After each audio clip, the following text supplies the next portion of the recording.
Bueno, bienvenidos todos a nuestra clase con Basilio Álvarez.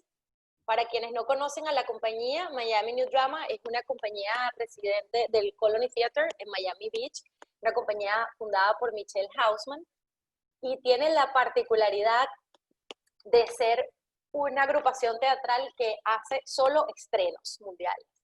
Entonces es un laboratorio constante de creación, tanto para los escritores, los directores y incluso para la comunidad, porque Miami New Drama trata siempre de estar en diálogo con una comunidad tan diversa como Miami, donde la ciudad tiene 3 idiomas oficiales: inglés, español y creol. Y entonces, bueno, es una compañía efervescente y ahorita estamos tratando de llegarles a una comunidad más allá de nuestras fronteras. Gracias, Basilio, por estar aquí. Basilio es un actor y director ya de la casa, porque en agosto estuvo haciendo Gente Ociosa, dirigida por Michelle Hausman, escrita por Karim Valecillo, una adaptación del tío Pania. Y bueno, Basilio, cuando estábamos conversando acerca de en qué podíamos tenerlo en este taller, al principio queríamos llamarlo como escritor, porque Basilio también es escritor, guionista, escribe para Telemundo, pero también es el director. Y sobre todo, para mí, como público, es un gran actor. Yo recuerdo frases de Basilio que las digo en mi cabeza, como si a vos te parece bien, a mí me parece bien. Y ese Virgo, cuida el Virgo, Matilde, y esas cosas, incluso Popeye. Entonces, a veces yo no sé si conozco a Basilio la persona o a todos los personajes que son Basilio. Está bien. Entonces, gracias, Basilio, por estar aquí Gracias a y sean ustedes. bienvenidos todos. Bueno, no, gracias a ustedes por la invitación al Miami New Drama, que después de emigrar de Venezuela a España, donde me encuentro ahorita, ha sido como mi rescate de nuevo a la profesión. El Miami New Drama me puso a actuar cuando yo pensaba que ya no iba a actuar por un buen tiempo en Miami, en Gente Ociosa. Y bueno, y esta experiencia también que todos los talleres de esquena que yo he llevado a partir de que ya cumplimos 40 años, hacer esta actividad. Gracias a ustedes. Bueno, esto es algo muy nuevo para mí, yo me imagino que para todos, el hecho yo trabajo más que todo in situ, en acción, y el hecho de tener esta clase en donde no los veo, no interactúo con ustedes, es algo entre aterrador, pero al mismo tiempo parece como una nueva obra de teatro en que uno se lanza al agua y bueno, vamos a ver qué sale de todo esto. Espero que les sirva muchísimo.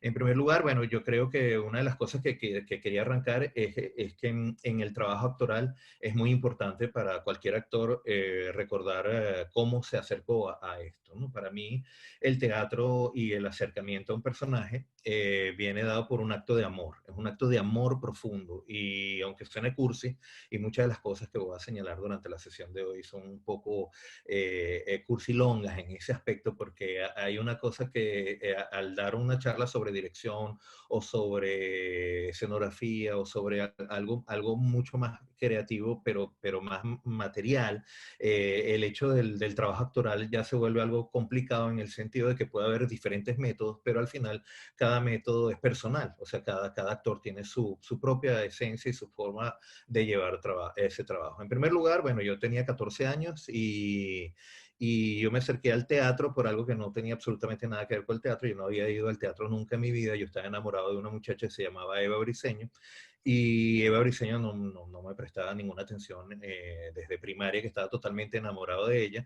Y entraron dos exalumnos, Roberto Gutiérrez y Antonio Martínez, a quienes les debo el inicio de mi carrera teatral y de mi interés por actuar, a dar una charla sobre hacer un grupo de teatro estudiantil. Un viernes era la reunión en el sótano del Colegio Champañá, un 13 de octubre de 1979. Yo, por supuesto, no le presté atención a nada de lo que ellos dijeron. A mí el teatro no me llamaba la atención, nunca había ido a una obra de teatro.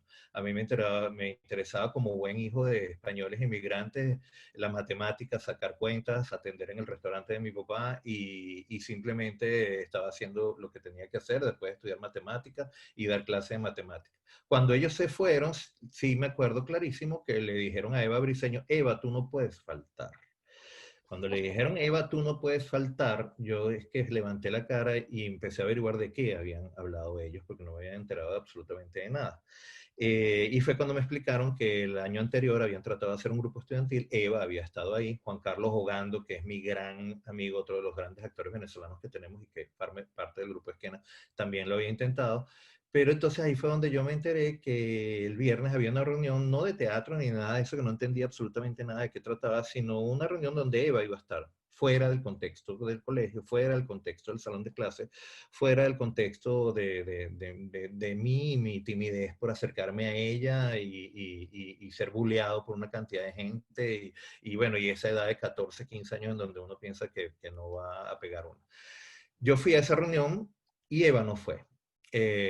Pero como ya yo estaba ahí, me daba pena dejar de asistir y entonces me quedé. Y bueno, esa reunión cambió mi vida. Empezamos a hacer unas dinámicas, ejercicios, me pidieron que jugara con mi nombre, jugué con un nombre, empecé a ver que la gente se reía por cómo yo decía las cosas, pusimos varios nombres en la pizarra y uno de ellos era Esquena y se votó y se eligió Esquena.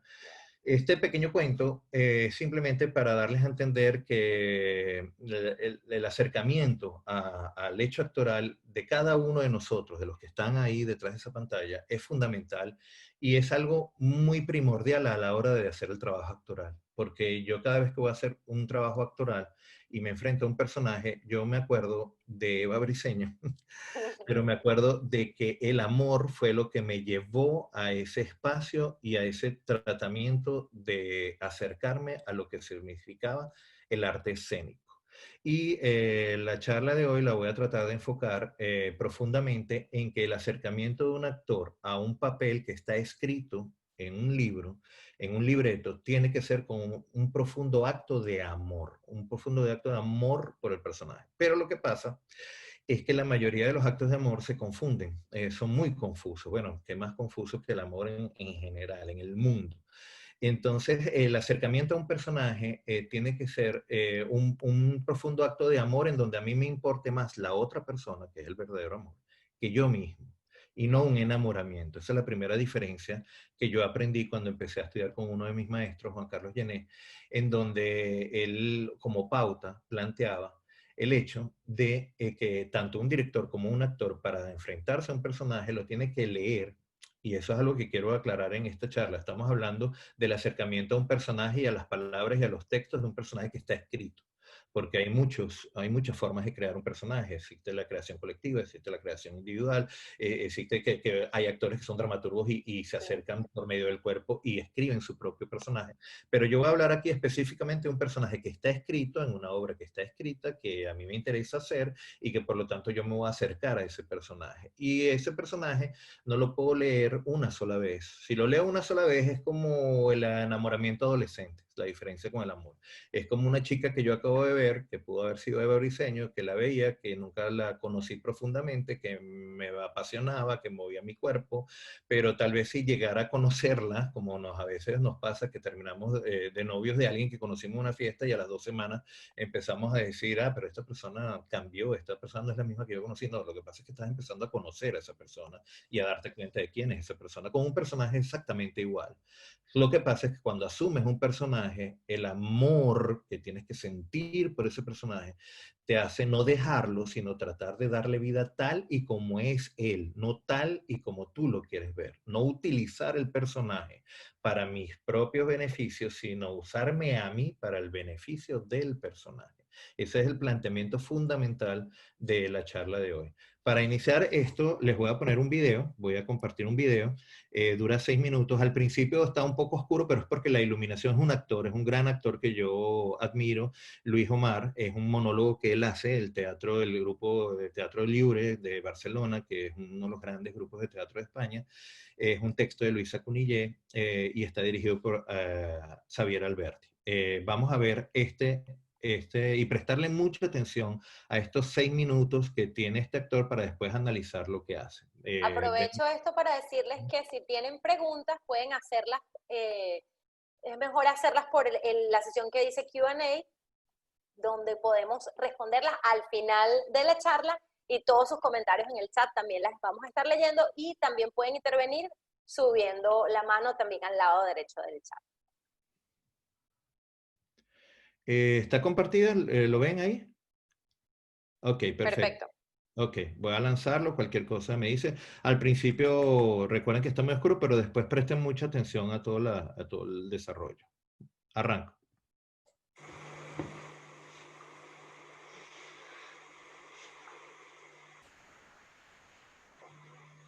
Échame una mano, prima, que tiene mi novia verde. Yo estoy tan nerviosa que no sé qué vestido ponerme.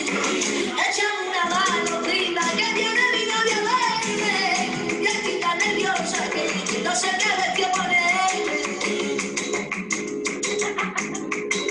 Una cartita de amor, ayer te recibí. En la que dice mi novio que esta noche va a venir. Hace más de 20 días, primita que no me veo. Tengo que ponerme guapa y no me dejan los nervios. De mil maneras me peino y ninguna me sienta bien. Me pruebo todos los vestidos y no sé cuál escoger. Este primero dice.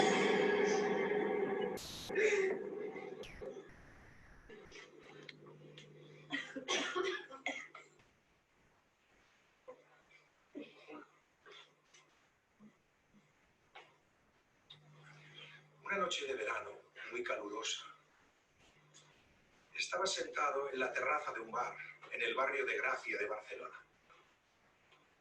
Era muy tarde y solo estábamos una mujer y yo en la terraza. A mí no me apetecía volver a casa porque en verano siempre me cuesta mucho dormir.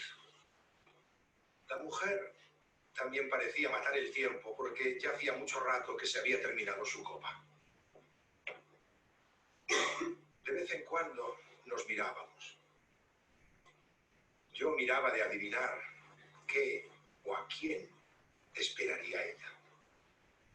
Ella puede que hiciera lo mismo.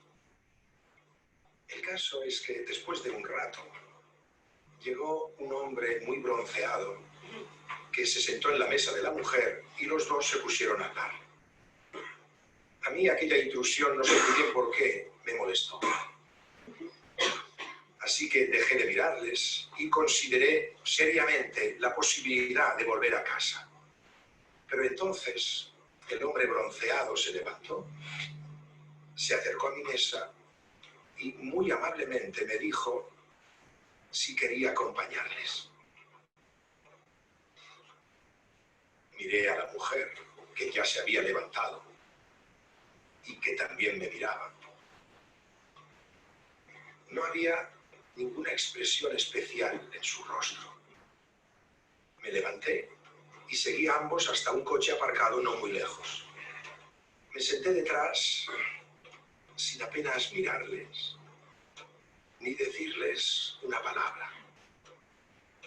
Subimos por la avenida Diagonal hasta un edificio de apartamentos. Él aparcó el coche, subimos al ascensor y cuando estábamos frente a la puerta del apartamento estuve a punto de despedirme y marcharme, pero no lo hice.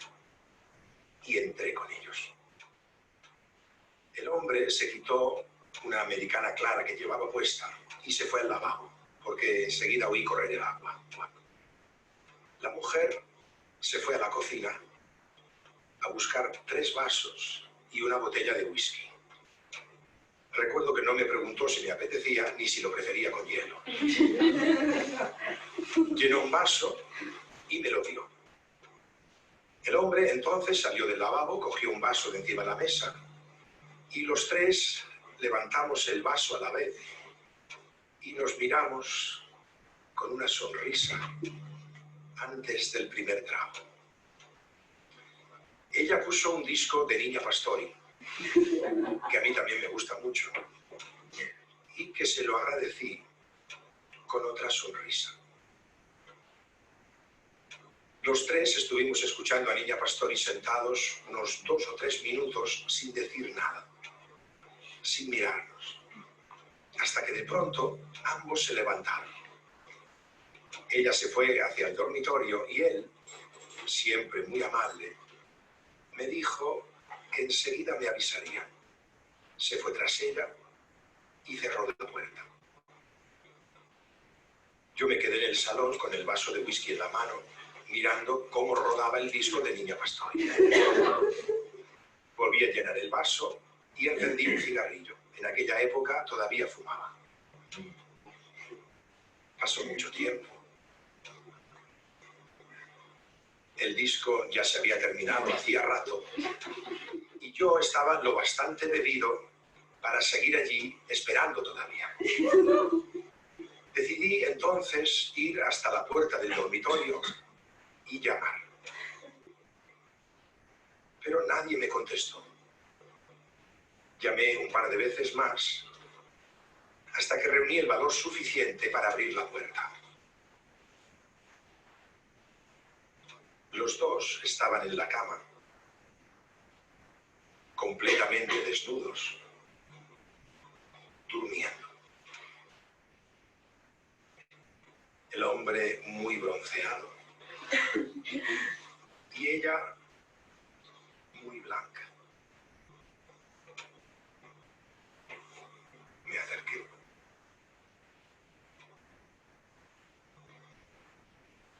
Les observé unos instantes y me puse a cantar una canción de Niña Pastori mientras me desnudaba.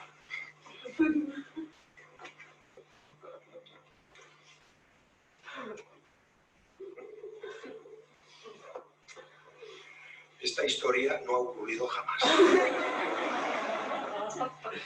Es una de esas fantasías que todos tenemos alguna vez y que nunca ocurre. La he contado en parte por vanidad de actor, para probar que podía hacérsela creer.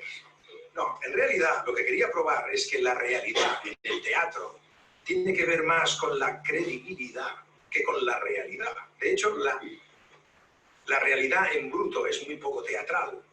Demasiados tiempos muertos, demasiadas palabras perdidas y gestos imprecisos. En el teatro todo tiene que ser esencial. Bien. Bueno, para mí esta pequeña actuación de Luis es muy ilustrativa en el sentido de que, primero, cada una de las cosas que él hace son acciones. Él está contando un texto que está escrito por Luisa Cunillé. Y sin embargo, la cantidad de acciones que hace ahí sentado, solamente con los ojos, con la boca, con los gestos, con la picardía que tiene, va llevando la historia a tal punto que, en definitiva, él lo que quiere es engañarnos. Siempre que pongo este video, que me fascina, lo he visto cientos de veces porque creo que es una clase actoral, está la esencia de lo que significa el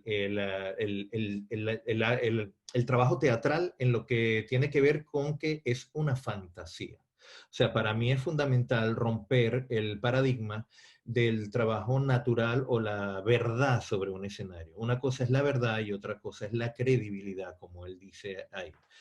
Voy a usar textos que él dice al final para darme a entender en muchas de las cosas que él dice. Por ejemplo, él dice, es una de esas fantasías que todos tenemos alguna vez y que nunca llegará a ocurrir.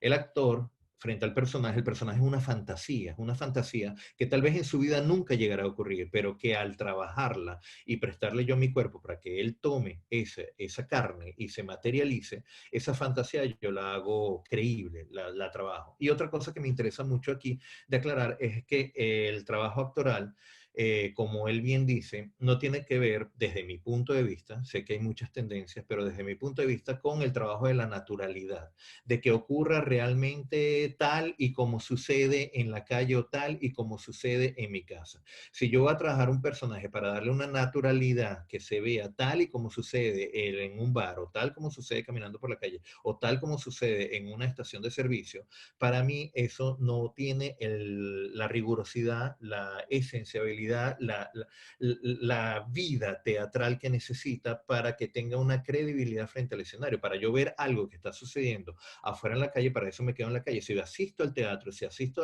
a ver el trabajo de un actor, es porque hay una fuerza y una energía que para mí es esencial y que supera la credibilidad y la verdad de lo que está afuera del teatro. Y para mí eso es fundamental. Después él dice, le he contado esto en parte por mi vanidad de actor. Vanidad es creerse con las habilidades suficientes para hacer lo que voy a hacer. Y eso es peligrosísimo para un actor. Si bien la vanidad es algo necesario para un actor, el buscar la aprobación y que me quieran es parte de esa vanidad. Pero el contexto de lo que estoy tratando de enfocar es que más que buscar la aprobación de mí mismo, Basilio Álvarez, actor, y más buscar el que me quieran a mí, Basilio Álvarez, como actor, yo quiero buscar la verdad y que quieran al personaje, que adoren al personaje, que amen a ese personaje. Y por eso mi cuerpo está prestado a ese servicio y a ese riesgo de que todo puede salir muy mal y a ese temblor y terror detrás del telón antes de que se abra, porque en realidad yo no me voy a mostrar yo, Basilio Álvarez, tal como soy, sino que voy a prestar mi cuerpo para que un personaje tome vida, para que ese fantasma que está escrito en unas páginas tome vida sobre mí, ¿ok?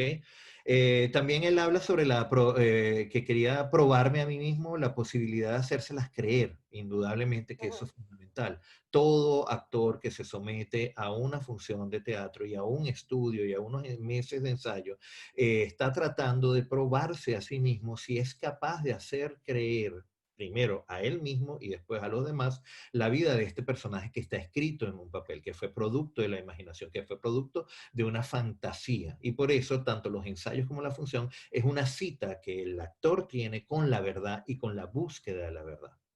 Después él termina con lo que acabo de analizar. O sea, en realidad lo que quería probar es que la realidad en el teatro tiene que ver más con la credibilidad que con la realidad. Y eso es totalmente cierto. No estamos buscando la verdad tal y como es afuera. Estamos buscando que el actor crea que pase, que suceda. O sea, y si yo quiero volar sobre el escenario, yo tendré que ensayar lo suficiente para volar sobre un escenario. Sin embargo, sabemos totalmente claros que el hombre no fue hecho para volar ni puede volar por sí mismo.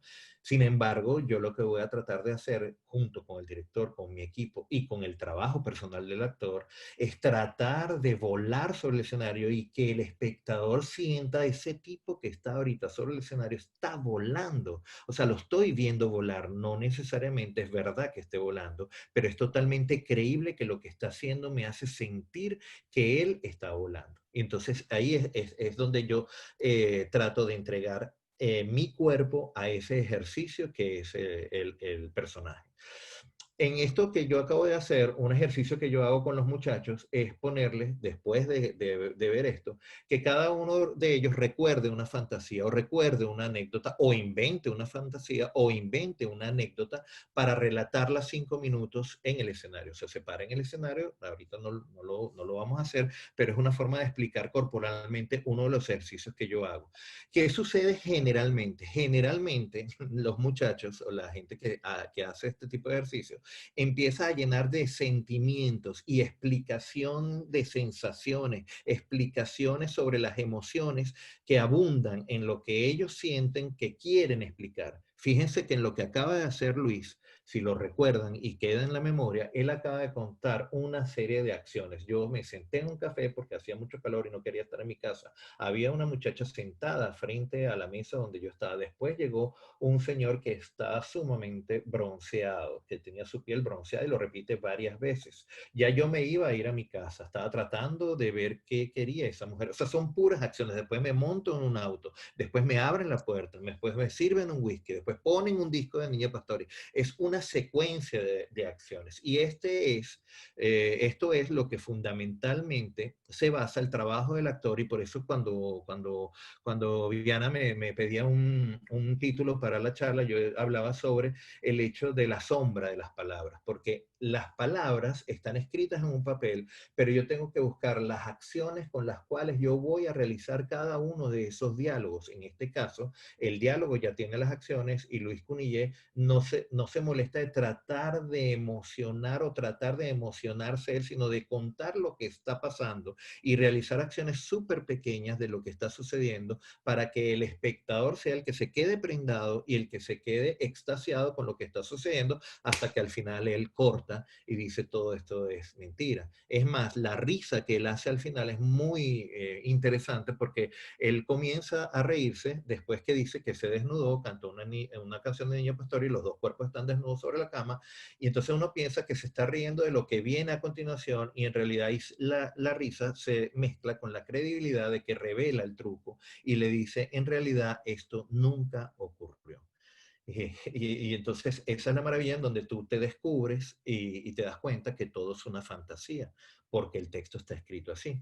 Ahora, ¿por qué alguien cree que lo que digo es verdad o no es verdad? En este momento ustedes me están viendo, o sea, ustedes me están viendo y estoy hablando. Es difícil que alguno de ustedes piense que yo estoy diciendo algo que está escrito, en primer lugar porque no es genial, en primer lugar porque está saliendo de mi boca, en primer lugar porque tengo furcios, cierro los ojos, busco en mi memoria la forma de comunicarme con ustedes. Absolutamente todo eso que acabo de mencionar es lo que hace creíble que ustedes piensen que yo estoy hablando con ustedes y que están saliendo mis palabras naturalmente de mi boca sin que yo me haya aprendido, recitado un texto. Por lo tanto, la búsqueda, y por eso lo llamo así, la sombra de las palabras, es lo que el actor debe buscar. Lo primero que debe hacer es aprenderse el texto, indudablemente, mucho más si es un texto maravillosamente escrito, mucho más si es un texto original, mucho más si es un texto que ya hice el trabajo de leerlo 70 veces y lo amo en profundidad y empezar a ver qué acciones en mi cuerpo yo puedo prestarle a ese texto, el cual domino como si fuera Padre nuestro que está en el cielo, santificado sea tu nombre, lo tengo que dominar perfectamente para poder utilizarlo. A veces cuando son traducciones, no necesariamente, en mi caso, lo manejo de memoria en primer lugar, empiezo a leerlo muchísimo, pero si es posible y tengo el inglés al lado o el francés o lo que esté, aunque no hable otros idiomas, busco las palabras porque no necesariamente un texto traducido o una versión de un texto es el texto original. Por lo tanto, yo puedo tomarme la licencia de todavía no aprenderme la memoria, pero sí leerlo y conocerlo muchísimo y conocer mucho al personaje para entonces trabajar sobre el escenario, la búsqueda de esas acciones. ¿Ok? ¿Cómo buscamos esas acciones? ¿No? Ese es el gran dolor de cabeza de todo esto. Gené, mi maestro, decía que lo que está escrito es y es lo que está escrito. Y eso es, de nuevo, la referencia a lo que les hablaba del amor y el acto de amor. Si yo me pongo a buscar acciones o premisas que no necesariamente estén concatenadas con el texto, estoy inventando un personaje que no necesariamente está escrito. Por lo tanto, hay ciertas cosas que el actor a veces busca y que desde dentro de mi punto de vista y lo que yo trabajo no me sirven de mucho. Por ejemplo, querer conocer un personaje y saber cómo es, para mí es muy poco útil en el sentido de quererlo conocer o saber cómo es algo muy subjetivo.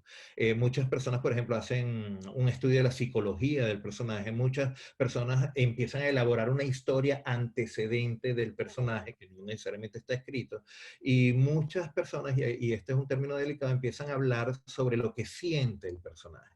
Y eso puede ser una gran trampa. Eso puede ser una gran trampa donde el actor puede caer en un hueco sin fondo, porque al tratar de pensar primero en sentimientos o en psicología o tratar de conocer a una persona que no existe, porque lo que tenemos que entender es que esa persona no existe. Físicamente esa persona no existe. O sea, por lo tanto, esa persona, lo único que me comunica con ella, que no es una persona, es un fantasma, es una obsesión. La mejor definición que yo tengo de un personaje es que es una obsesión, es un fantasma. Una obsesión que está en mi mente, pero que ha dejado unas huellas. Ese fantasma ha dejado unas huellas. Esas huellas son la tinta que está sobre el papel, sobre el libreto, y lo que dice ese personaje. Ese personaje son sus huellas, y yo como un detective seguiré sus huellas, mas no necesariamente por seguir sus huellas y por saber por dónde anda y por dónde camina, voy a saber psicológicamente quién es o sentimentalmente quién es. Lo que puedo descubrir es por dónde camina ese personaje, por las huellas, y llegar al final de repente a encontrarlo. Por lo tanto, tenemos que entender, y para mí esto es una definición fundamental, que todo el trabajo actoral se basa en el cuerpo. Nosotros tenemos que luchar contra la mente. Nosotros tenemos que hacer una lucha contra lo que es la conciencia que domina nuestro cuerpo. Si bien hay una intelectualidad en todo actor y si bien hay un corazón y un sentimiento en todo actor, el actor debe trabajar con su cuerpo. Y más que el actor tiene un cuerpo, hay que ser drástico, hay que entender que el actor es un cuerpo. O sea, el actor es un cuerpo, es algo material que yo le voy a prestar a eso que está, a ese espíritu que no tiene corporeidad, se lo voy a prestar para que pueda tener un cuerpo. Y ahí es donde viene la maravilla de que ese espíritu, sea Hamlet, sea Romeo, sea quien sea, lo voy a poder ver en millones de cuerpos, en miles de cuerpos, en cientos de cuerpos. Y ahí es donde está la maravilla de que ese personaje lo voy a poder ver en diferentes interpretaciones, porque el personaje no necesariamente es solamente lo que se oye o lo que está escrito, el personaje va a ser la corporeidad de ese actor. Ahora, ¿cómo yo hago? Exacto. Como yo, esto que estoy haciendo ahorita, que pongo así las huellas, hago estas cosas, ¿cómo las consigo? Porque a mí me salen ahorita porque lo que estoy diciendo no está escrito ni me lo aprendí de memoria. Al contrario, me cuesta mucho tratar de buscar eso para poder transmitirlo, lo que a mí me pasa por dentro. Entonces, por eso es el hecho de trabajar con el texto. Les voy a poner un ejemplo de un texto, voy a compartir la pantalla de nuevo. Es un texto de Heini Müller. Ya va, que se me olvidó buscarlo. Word, déjenme abrirlo acá. Abrir. Ok, aquí está. Ahora sí, déjenme ver cómo vuelvo. Ajá, está. Es parte de la credibilidad de que está sucediendo en vivo. Exactamente. Qué bonito sería que esto fuera un personaje y todo esto lo Del hubiéramos profesor conseguido. apasionado, sí, va Sí, bien, va bien. está difícil. ¿Está ahí? ¿Lo estás Sí, viendo? perfecto, lo estamos viendo Ok. perfecto. Bueno, esto es un texto que a mí me encanta porque además es muy claro, es un gran dramaturgo, Heini Müller, alemán. Y bueno, esto que está ahí es una obra de teatro, se llama Pieza de Corazón, y eso es toda la obra.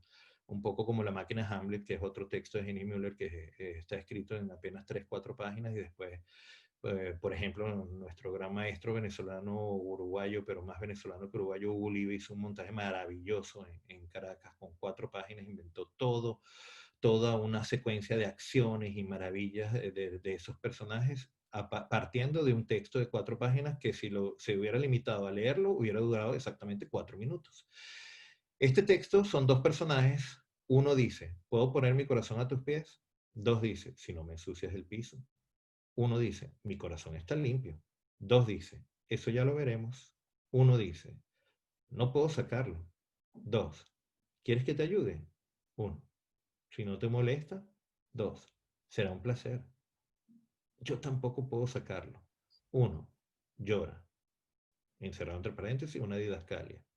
Dos, lo sacaré con cirugía. Tengo una navaja. Será un minuto. Trabajar y no desesperar.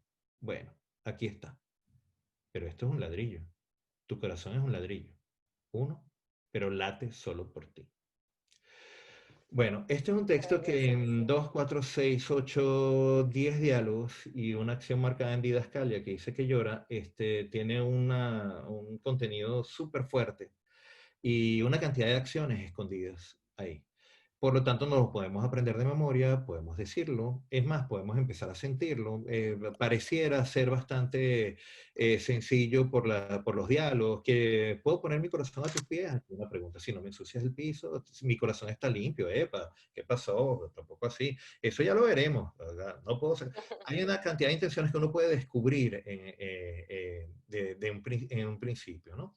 Sin embargo, en la escena, muchos de ustedes ya me imagino que conocen las preguntas de qué se hace un actor cuando va a hacer una escena, justamente para tratar de no meterle sentimientos, sino buscar acciones. La primera pregunta es ¿qué es lo que quiero? ¿Qué es lo que quiero yo en esta escena?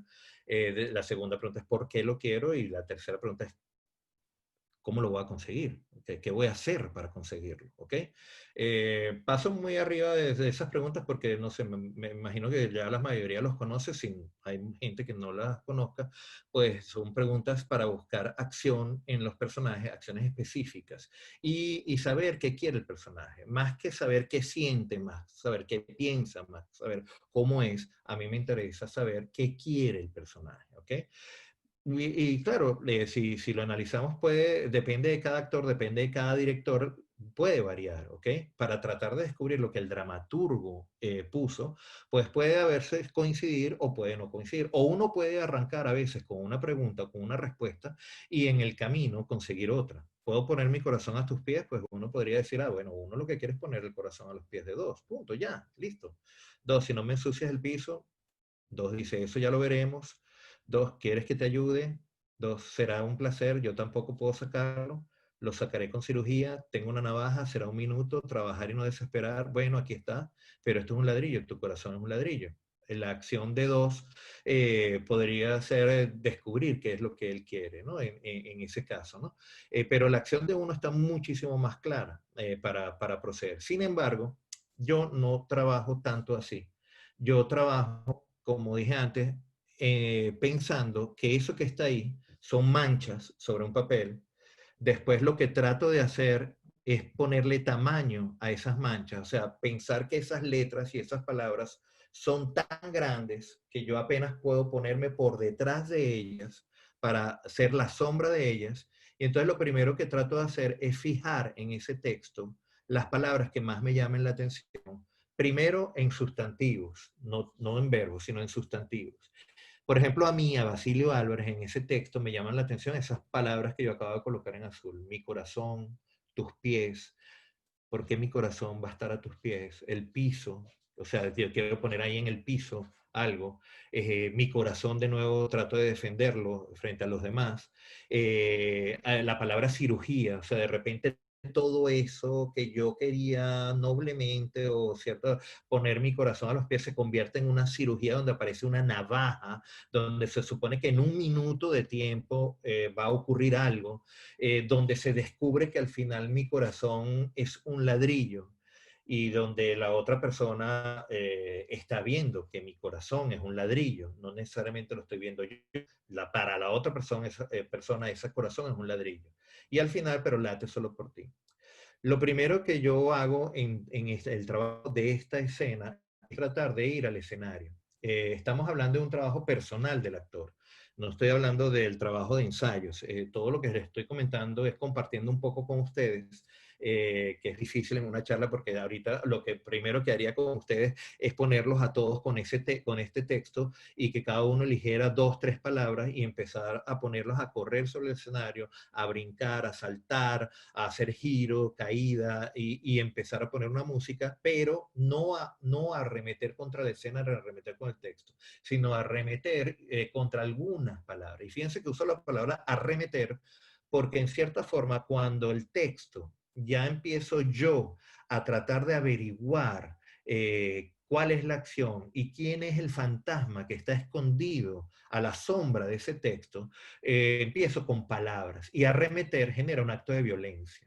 Si bien no es violencia en gritar un texto, en hacer énfasis en un texto, en sobreactuar un texto, en ponerme énfasis en un texto, ya sea mordiendo las palabras, no, es arremeter con otras palabras como si las palabras existieran como fantasmas. Y al trabajar sobre un escenario, lo primero que voy a tratar de averiguar es para mi cuerpo, para este cuerpo que tengo yo aquí, ¿okay? Para esta presbicia, para este cabello que en este momento está largo, para estos 100 kilos que en cierta forma un actor que tiene un cuerpo específico, ¿ok? Para mi cuerpo y para cada uno de ustedes será totalmente diferente, qué es un corazón, qué son tus pies, qué es el piso, qué es corazón, qué es una cirugía. Si alguno de ustedes lo operaron, si nunca lo han operado en la vida, qué es una navaja, qué significa la palabra navaja para Basilio o para cualquiera de las personas que está ahorita escuchando esto. ¿Qué significa un minuto? Un minuto en realidad para Basilio o para cualquier actor es lo mismo, por supuesto que no. Para unos es 60 segundos y para otros es que en un minuto vieron cómo alguien perdía la vida, o en un minuto les cambió la vida total y completamente. ¿Qué significa un ladrillo? Un ladrillo en realidad es lo mismo para alguien que esté cercano a la arquitectura a que para alguien que no tenga absolutamente nada que ver con la ingeniería, o para alguien que no sepa en absoluto ni siquiera el color de un ladrillo o el peso de un ladrillo, ¿ok? Entonces, todas estas palabras yo empiezo a buscarlas en mi cuerpo, qué significan antes de tratar de elaborar eso. Después, sigo ahorita para abajo, voy al mismo texto, pero ubico otro tipo de palabras que ya no son las cosas que están ahí, porque las cosas, en definitiva, son unas definiciones, son sustantivos. Pero ahorita trato de ver qué verbos hay ahí, qué verbos yo manejo cuando dialogo con el otro personaje. En este caso, yo, Basilio, yo, ustedes, cada uno de ustedes pudo haber subrayado interesarse por otros, o interesarse por algunos y no todos los que yo señalo. Yo finalmente elijo muy poco. Aquí traté de poner bastante como si todos estuviéramos trabajando juntos. Pero, por ejemplo, en la primera es poner. O sea, porque no es lo mismo colocar, no es lo mismo romper. O sea, mi corazón yo lo voy a poner. ¿Ok? Y la otra persona lo que está preocupada es que ese corazón no ensuciar el piso. ¿Ok? Para yo ponerlo, tengo que sacarlo. Y entonces sacar, ¿qué significa? ¿Quieres que te ayude? ¿Qué significa ayudar? ¿Ok? El verbo ayudar. Cuando digo esto no es intelectual ni sentimental. Todo esto vamos a hacer exactamente lo mismo. Que ahorita les voy a comentar algunos ejercicios, pero no vayan a pensar, bueno, que todo se queda en teoría. Les voy a comentar algunos de los ejercicios que no los podamos hacer. Ojalá en el futuro los podamos hacer. Y entonces, para poder arremeter contra estos verbos, ¿ok? Molesta, llora incluso es una didascalia que está señalada, no es un texto, pero la didascalia también es parte de la sombra del personaje, de la huella del personaje, de lo que yo debo oler y buscar en ese personaje que no es material, ¿no? Sacar el corazón no es lo mismo que romperlo o vomitarlo, no es lo mismo, es sacarlo. Y por lo que entiendo, si es una cirugía y una navaja, pareciera que lo quieren sacar y que se conserve lo mejor posible. Y para sacarlo hay que trabajar, hay que desesperarse y late solo por ti. Exactamente igual, todas estas palabras que ahorita son verbos, yo también empiezo a magullarlas y a usarlas en mi cuerpo. Quiero que entiendan algo, no las empiezo a pronunciar, ni las empiezo a buscar una intención, ni empiezo a buscar cómo se deben decir. No, lo que me lanzo sobre el escenario, con música, sin música, con ejercicios, con elementos, a tratar de ver para mi cuerpo, qué significa, cómo mi cuerpo saca algo, cómo mi cuerpo ayuda, cómo mi cuerpo ensucia, cómo mi cuerpo molesta, cómo mi cuerpo trabaja, cómo mi cuerpo late, cómo mi cuerpo.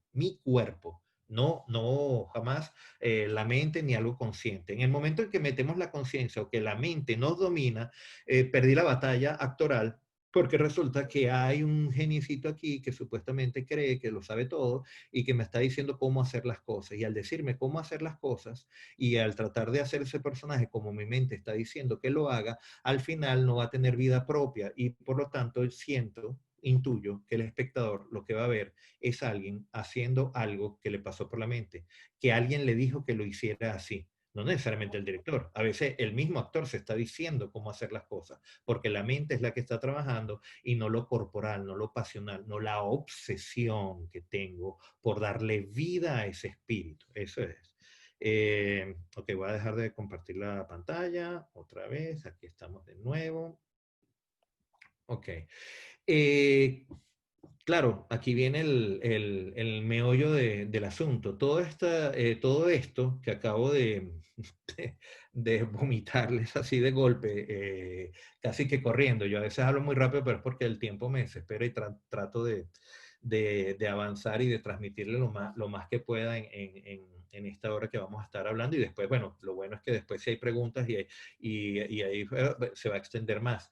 Pero todo esto lo realizo, todo esto para buscar acciones físicas que estén escondidas en el texto. A veces yo me imagino eso, como les expliqué antes, que el texto, puedo poner mi corazón a tus pies, Puedo poner mi corazón a tus pies, no es un texto escrito en un papel pequeñito. La P es inmensa, la U es grande, pies está escrito como esas palabras que uno se toma fotos cuando va de viaje, entonces sale Nueva York, se toma fotos al lado. Siento que eso es una forma también de ver que el texto es mucho más grande, abarca mucho más que yo, ¿ok? Y yo tengo que empujar y tumbar esas palabras y buscar cómo yo acciono con ellas. Para hacer eso, yo realizo diferentes ejercicios, todos son físicos, una vez que lo primordial que le digo al actor es que lea 1000 veces el texto, que lo lea y lo lea y lo lea y lo lea y lo lea, ¿ok? Al leerlo muchas veces, pues por supuesto que entonces va a quedar mucho el texto en la mente y empezar a buscar como un esquema, una arquitectura de acciones para poder realizar la escena, ¿ok? Para eso voy a poner otro video que es un gran actor trabajando con un gran elemento y de donde salió una de las dinámicas fundamentales que Verónica Odó, mi maestra de actuación, que era la mujer de Juan Carlos Gené, mis dos grandes maestros, tanto de actuación y dirección, después tomó de esta imagen para llevarlo a un ejercicio físico para buscar acciones del personaje, ¿ok? Voy a compartir este video con ustedes. A ver, otra vez lo mismo. Aquí. Y ya lo hice y todavía no me lo sé. Entonces aquí voy. Exacto. Compartir pantalla. Compartir. Y estamos acá. Aumento esto. Vamos a ver esta pequeña escena de 2 minutos. ¿La tenemos ahí? Sí, perfecto. Ok. Antes, voy a ocultar esto. Antes me quedé yo ahí estorbando al pobre Luis actuando. Voy a salirme de ahí. Eso, chévere. Ok. Ok, vamos a ver esto. Un momento. Ahí vamos. Y. Leave me. I want to be alone.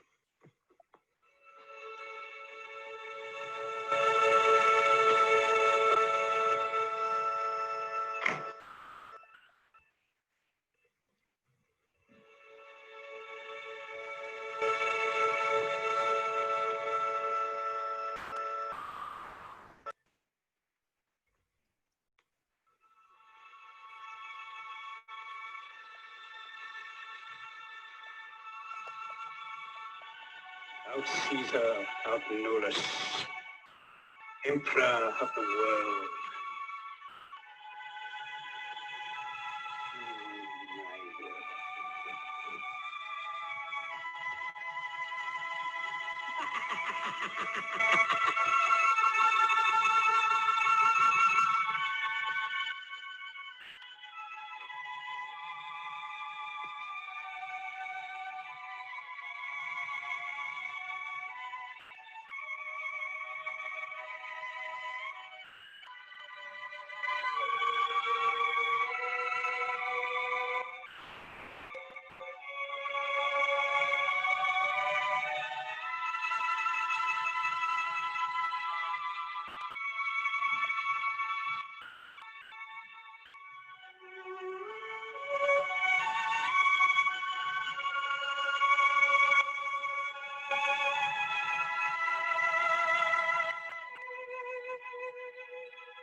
Leave me.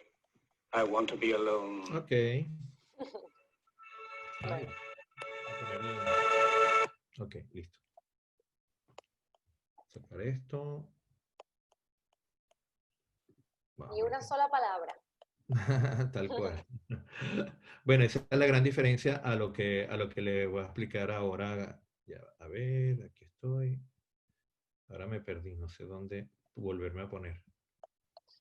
La pantalla, arriba de donde ves tu nombre, le das a ¿Viste? los tres punticos y le das a video. O abajo vas a ver una camarita y le puedes dar ahí. Ahí estás. Bienvenido.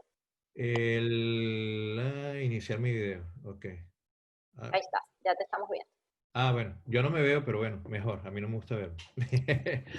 Hay una técnica que desarrolla mucho actualmente, que es la técnica del espejo y trabajar con el espejo, y yo nunca pude.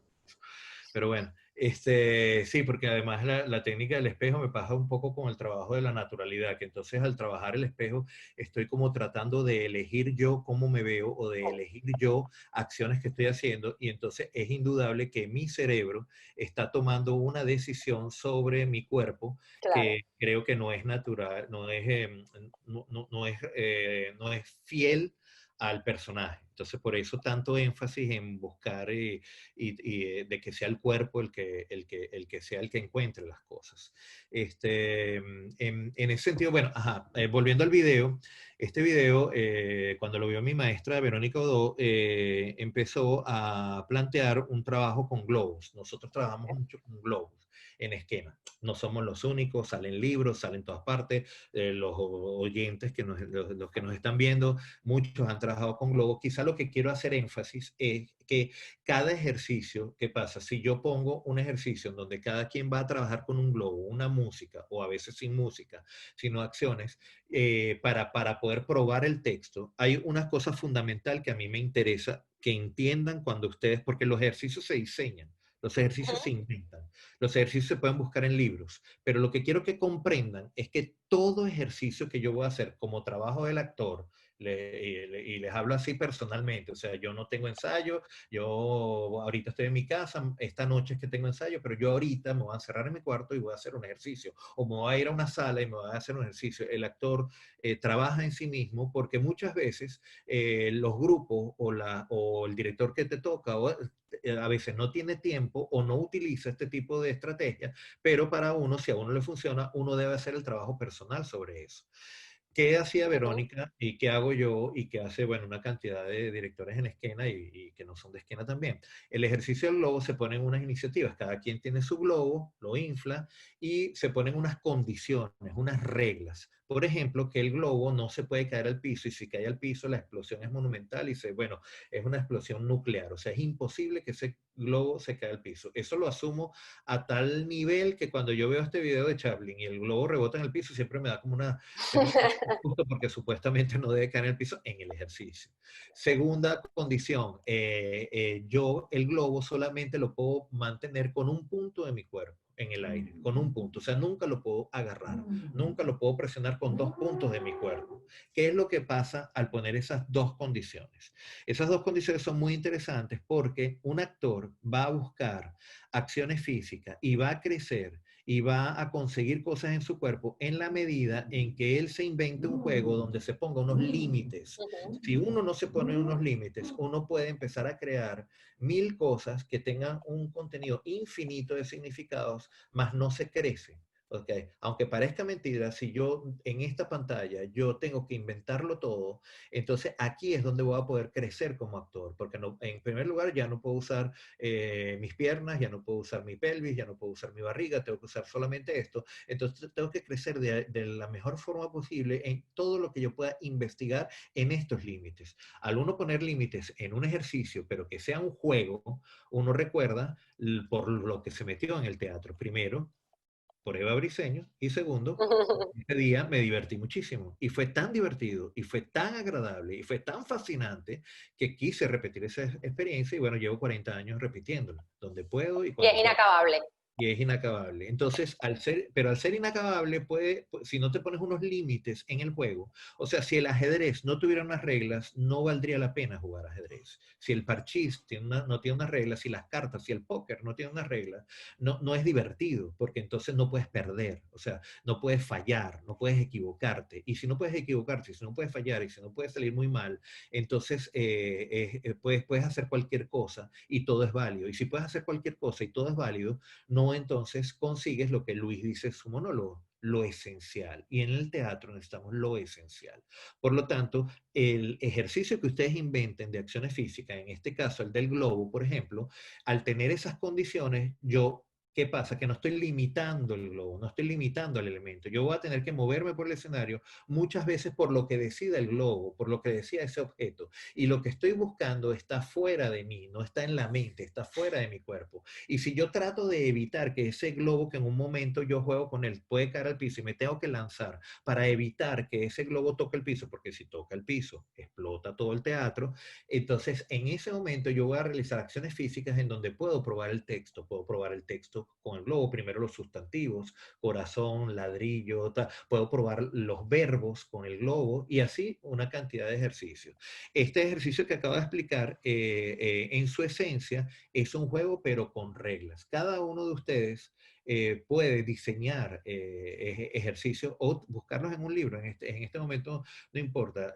Podría compartir muchos más, pero por el tiempo no lo voy a hacer, sino que ahorita voy a hacer lo que conseguí en cada uno de los personajes que he trabajado y que más satisfacciones me ha dado por medio de ese ejercicio, y ahí seguramente hablaré de ejercicios que hice.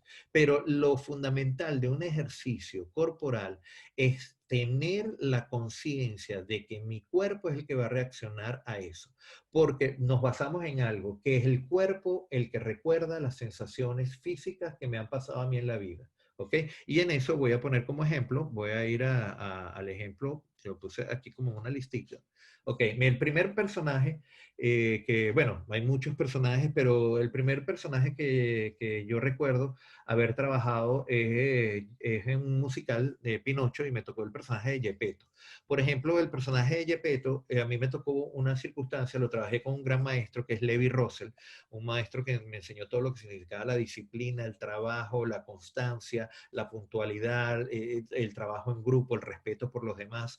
En ese personaje, por ejemplo, a nosotros nos tocó, ensayamos en Valencia y como no teníamos dinero para alojarnos en ninguna parte, a mí me tocó quedarme en la azotea de un edificio donde se guardaba toda la goma espuma con la cual iban a hacer la ballena de Gepetto.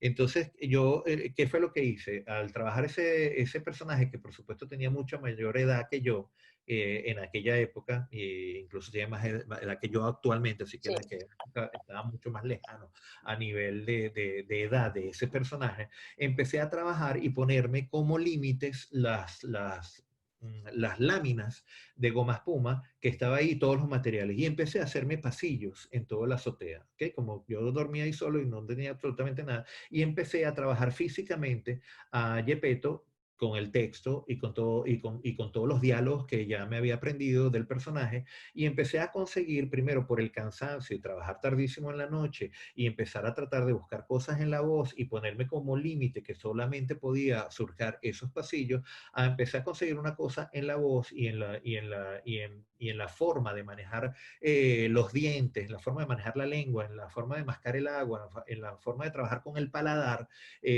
con el texto, que eso terminó, lo que conseguí en la boca, lo que empecé a conseguir como acciones físicas en la boca y en los labios, comenzó a ser lo fundamental y principal de encontrar algo físico, algo en mi cuerpo que pudiera usar ese personaje. Y lo maravilloso que ocurre cuando uno consigue algo en su cuerpo que le pueda servir al personaje, es que es como la punta del hilo. Uno agarra la punta del hilo y el personaje empieza a jalar ese hilo, no uno. El personaje empieza a jalar ese hilo y el personaje empieza, bueno, si ya puedo usar tu boca, ahora puedo usar, y sigo trabajando físicamente todo lo que estoy haciendo, y a partir de la boca empieza como el espíritu a apoderarse de ese cuerpo. Suena todo místico y religioso, pero es porque el teatro, yo creo que tiene mucho de religioso, esa cosa espiritual de tener fe, de creer en la resurrección de un ser que está puesto en letras, en papel y tinta, sobre un papel. Tienes que tener fe en que esa religión realmente existe y que esa resurrección de ese ser que es un fantasma se puede materializar en una persona, y esa persona soy yo y es mi cuerpo. Mañana será el tuyo, mañana será el de ayer, mañana será el otro, el otro, el otro, el otro. Y por eso mucha gente, a mí me gustó el Godot que hizo fulano, a mí me maravilló el Quijote que hizo Mengano, a mí me encanta este. No, pero estos dos estuvieron bien, porque entonces todos los personajes, aunque tengan el mismo texto y estén escritos dentro de la misma obra, son diferentes, no por tanto por los actores que lo interpretan, sino porque se meten en cuerpos totalmente diferentes. Es más, aunque dos actores tengan un cuerpo bastante parecido, esos cuerpos son totalmente diferentes porque cada uno de ellos tuvo vivencias diferentes. Cada uno de esos actores, aunque esté entrenado y tenga un cuerpo bastante parecido, cada uno vivió su infancia de una forma diferente y eso está en el cuerpo. Otro personaje que me tocó hacer es Estragón de Esperando a Godot y recuerdo claramente que lo primero que conseguí en el cuerpo dentro de un ejercicio que se llamaba la hoja al viento, donde es justamente eso, cerrar unos límites en el escenario e imaginarse que esa hoja se mueve con el viento con tal de que esa hoja no se pierda fuera de los límites que estoy poniendo dentro del escenario. Empecé a conseguir con el personaje que él, además está escrito en uno de los textos, y fue el que usé, que él no se puede quitar el zapato. Él tiene muy apretado el zapato y no se lo puede quitar, a pesar que le quita las agujas, que se desata el zapato. El personaje de Estragón, en Esperando a Godot, el zapato no se lo puede sacar, está puesto en una didascalia. Bueno, para mí eso fue fundamental y toda la obra yo la trabajé con esa acción. Y Esperando a Godot es una obra en donde se puede analizar y se puede, bueno, se puede poner mente en eso de analizar qué significa, si Dios es Dios, si Dios es el sentido de la vida, sino, pero todo eso, todo ese análisis psicológico, místico, etcétera, religioso, no le sirve de nada a mí como actor. Okay. Hay actores que le puedan servir, pero a mí no me sirve de nada. A mí lo que me sirve es que ese zapato me aprieta y no me lo puedo sacar. Y está en el texto, no lo estoy inventando yo, está escrito en el texto. Y en varias oportunidades durante la obra, Gogo dice que él no se puede quitar el zapato y que lo aprieta demasiado. Entonces, durante toda la obra, esa acción física que comenzó en el zapato, me originó ensayando y trabajando con él una forma de caminar, una forma de decir el texto, una forma de decir cada palabra. ¿Ok? Ahí Carmela me tocó el papel de Paulino y cuando me puse a trabajar el papel de Paulino hice varios ejercicios sobre lo que significa un actor de la legua, un actor español. Paulino y Carmela son dos actores que van de pueblo en pueblo en España cuando la Guerra Civil Española y van presentándose en teatros y además en teatros en donde están ambos bandos, pues están tanto los republicanos como los rojos. Y entonces lo que me pasó con Paulino es que inmediatamente vi que él tenía un hierro en la columna, o sea que él tenía una columna derecha, porque él al presentarse sobre un escenario lo que necesitaba fuertemente es que lo vieran como un gran actor, aunque Paulino no es un gran actor, el personaje, sino que es un hombre que, bueno, que trata de vivir en medio de la guerra civil, de contar chistes, de hacer anécdotas, de edad, y un bastante guabinoso, por decirlo así. Ahorita puedo hablar de él porque como lo hice y me lo metí en el cuerpo, después de que uno hizo muchas funciones que puede empezar, mira, este personaje como que tiene estas características, este personaje como que piensa así, pero porque ya lo has trabajado en el cuerpo. En Art, por ejemplo, que hice el personaje de Sergio, una obra Art de Yasmina Reza, dirigida por Héctor Manrique con el grupo Actoral 80, me pasó algo muy cómico y muy sutil con ese personaje de Sergio que estaba entre los dos bandos, entre los otros dos personajes, tratando siempre de conservar la calma entre esos dos bombas de tiempo que son los otros dos personajes. Además lo hacía Iván Tamayo y Héctor Manrique, que tienen una fuerza actoral muy grande. Yo conseguí en un ejercicio trabajando que el dedo medio, cuando yo rozaba el dedo medio a mi pierna derecha, o sea, cuando yo, no sé si se ve, pero cuando yo hacía esto, o sea, que yo simplemente acariciaba Se ve. esto, ¿se ve ahí? Sí, se ve, se ve. Yo hacía esto, resulta que me pasaban muchísimas cosas. Cuando yo hacía eso, resulta que me volvía vulnerable, me sentía, o sea, los textos, me sentía frágil, me sentía que tenía miedo, me sentía que cómo yo puedo complacer a estos dos grandes amigos al mismo tiempo si uno piensa de una forma y el otro de otra forma diferente. Me empezaron a pasar una cantidad de cosas impresionantes solo con esa acción física que me costó días de trabajo conseguirla. ¿Qué pasa con eso?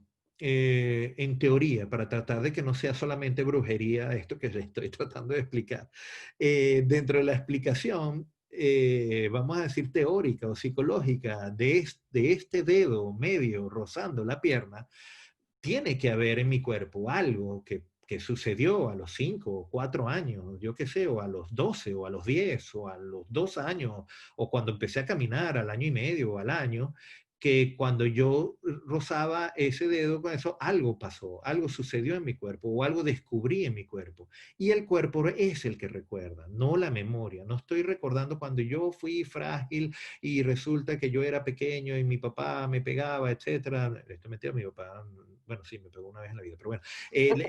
Pero ¿qué pasa? Esos recuerdos, tratar de recordar cuando mi papá me hacía esto, entonces yo me sentía frágil, es otra forma de trabajar.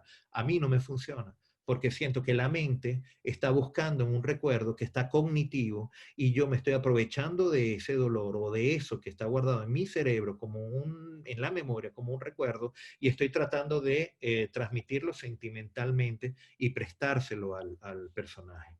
En cambio, lo otro, nunca pensé, yo nunca me puse a averiguar, y no hay que hacerlo, por qué este dedo medio, cuando yo me lo rozo ahí, en mi cuerpo se transforma. ¿Por qué sucede? No lo sé, pero así pasó, así lo descubrí, y es por algo, pero el actor no necesita saber por qué eso sucede. El actor lo que acaba de descubrir es algo físico que le funciona y que se lo puede prestar al personaje y que el personaje se adueña de él, y por medio de ahí empieza el personaje a adueñarse de todo el cuerpo. Por último, termino con mi último trabajo, que es Rojo, de John Logan, donde me tocó hacer el papel de Rothko, un pintor. Cuando empezamos a hacer los ejercicios, me pasó algo también, descubrí algo que empezó a modificarme todo, y fue un hecho físico muy, muy sencillo, y fue que mi pulgar izquierdo empezó a reposarse en la presilla del pantalón. La presilla, bueno, este pantalón no tiene presilla, pero bueno, la presilla es por donde pasa la correa. Resulta que Rothko siempre pintó. Rothko no era como Polo. Rothko casi que se vestía para ir a un matrimonio cuando iba a pintar, o sea, tenía un corbata, traje, se vestía muy bien. Y entonces yo empecé a ensayar, por supuesto, con traje, como se vestía el personaje, porque estamos hablando ya de un personaje que existió, que hay fotos de, que es real. Por lo tanto, mi acercamiento a él, pero cuando yo descubrí que mi dedo gordo izquierdo, al posarse en esa presilla, el cuerpo completo adquiría una pose. Y además, Rothko era derecho, pintaba con la derecha. Por lo tanto, donde tenía su mano izquierda, para mí también fue como un lugar en donde cuando él observaba los cuadros, cuando él miraba al otro personaje, cuando él pintaba, su mano derecha está casi que neutralizada perdón, su mano izquierda está neutralizada para que su mano derecha sea la que exprese todo lo demás. Y por ahí se me abrió un mundo completo en el personaje. Bueno, eso no, bueno, eso es lo que a mí me pasó con estos personajes. Es como lo último que quería contarles como ejemplos físicos de que a veces haciendo ejercicios corporales y tratando de buscar cómo el fantasma que está escrito en un papel se adueña de mi cuerpo, no son cosas muy complejas. A veces cosas muy sencillas, muy pequeñas, muy mínimas son suficientes para que el fantasma entre, o sea, o para que el fantasma encuentre la punta del hilo y él mismo empiece a jalar y jale todo y se adueñe del rollo completo de hilo para que se personalice sobre mí, ¿ok? Como último, y para cerrar ya esto, les voy a compartir la pantalla en un último cuento que, ¿cómo vuelvo acá? Ajá, compartir pantalla, ya estoy ducho en esto. Ya puedo hacer un personaje que comparte pantalla. Ok, compartir. Ajá, y vengo acá. Ok. Ok. Ahí lo estamos viendo ya. Ok. Bueno, esto lo pongo acá porque es mi cuento preferido. Y es el cuento, se llama El árbol generoso, que bueno, ustedes lo conocen. Si no lo conocen, les aconsejo que lo lean, de Cell Silverstein. Y para mí es el cuento que representa lo que es el amor en toda su profundidad. Había una vez un árbol que amaba a un pequeño niño. Y todos los días el niño venía y recogía sus hojas para hacerse con ellas una corona y jugaba a ser el rey del bosque. El niño trepaba por su tronco, se mecía en sus ramas y comía sus manzanas. Y ellos jugaban al escondite. Y cuando el niño estaba cansado, dormía bajo la sombra del árbol. Y el niño amaba al árbol mucho, mucho. Y el árbol era feliz.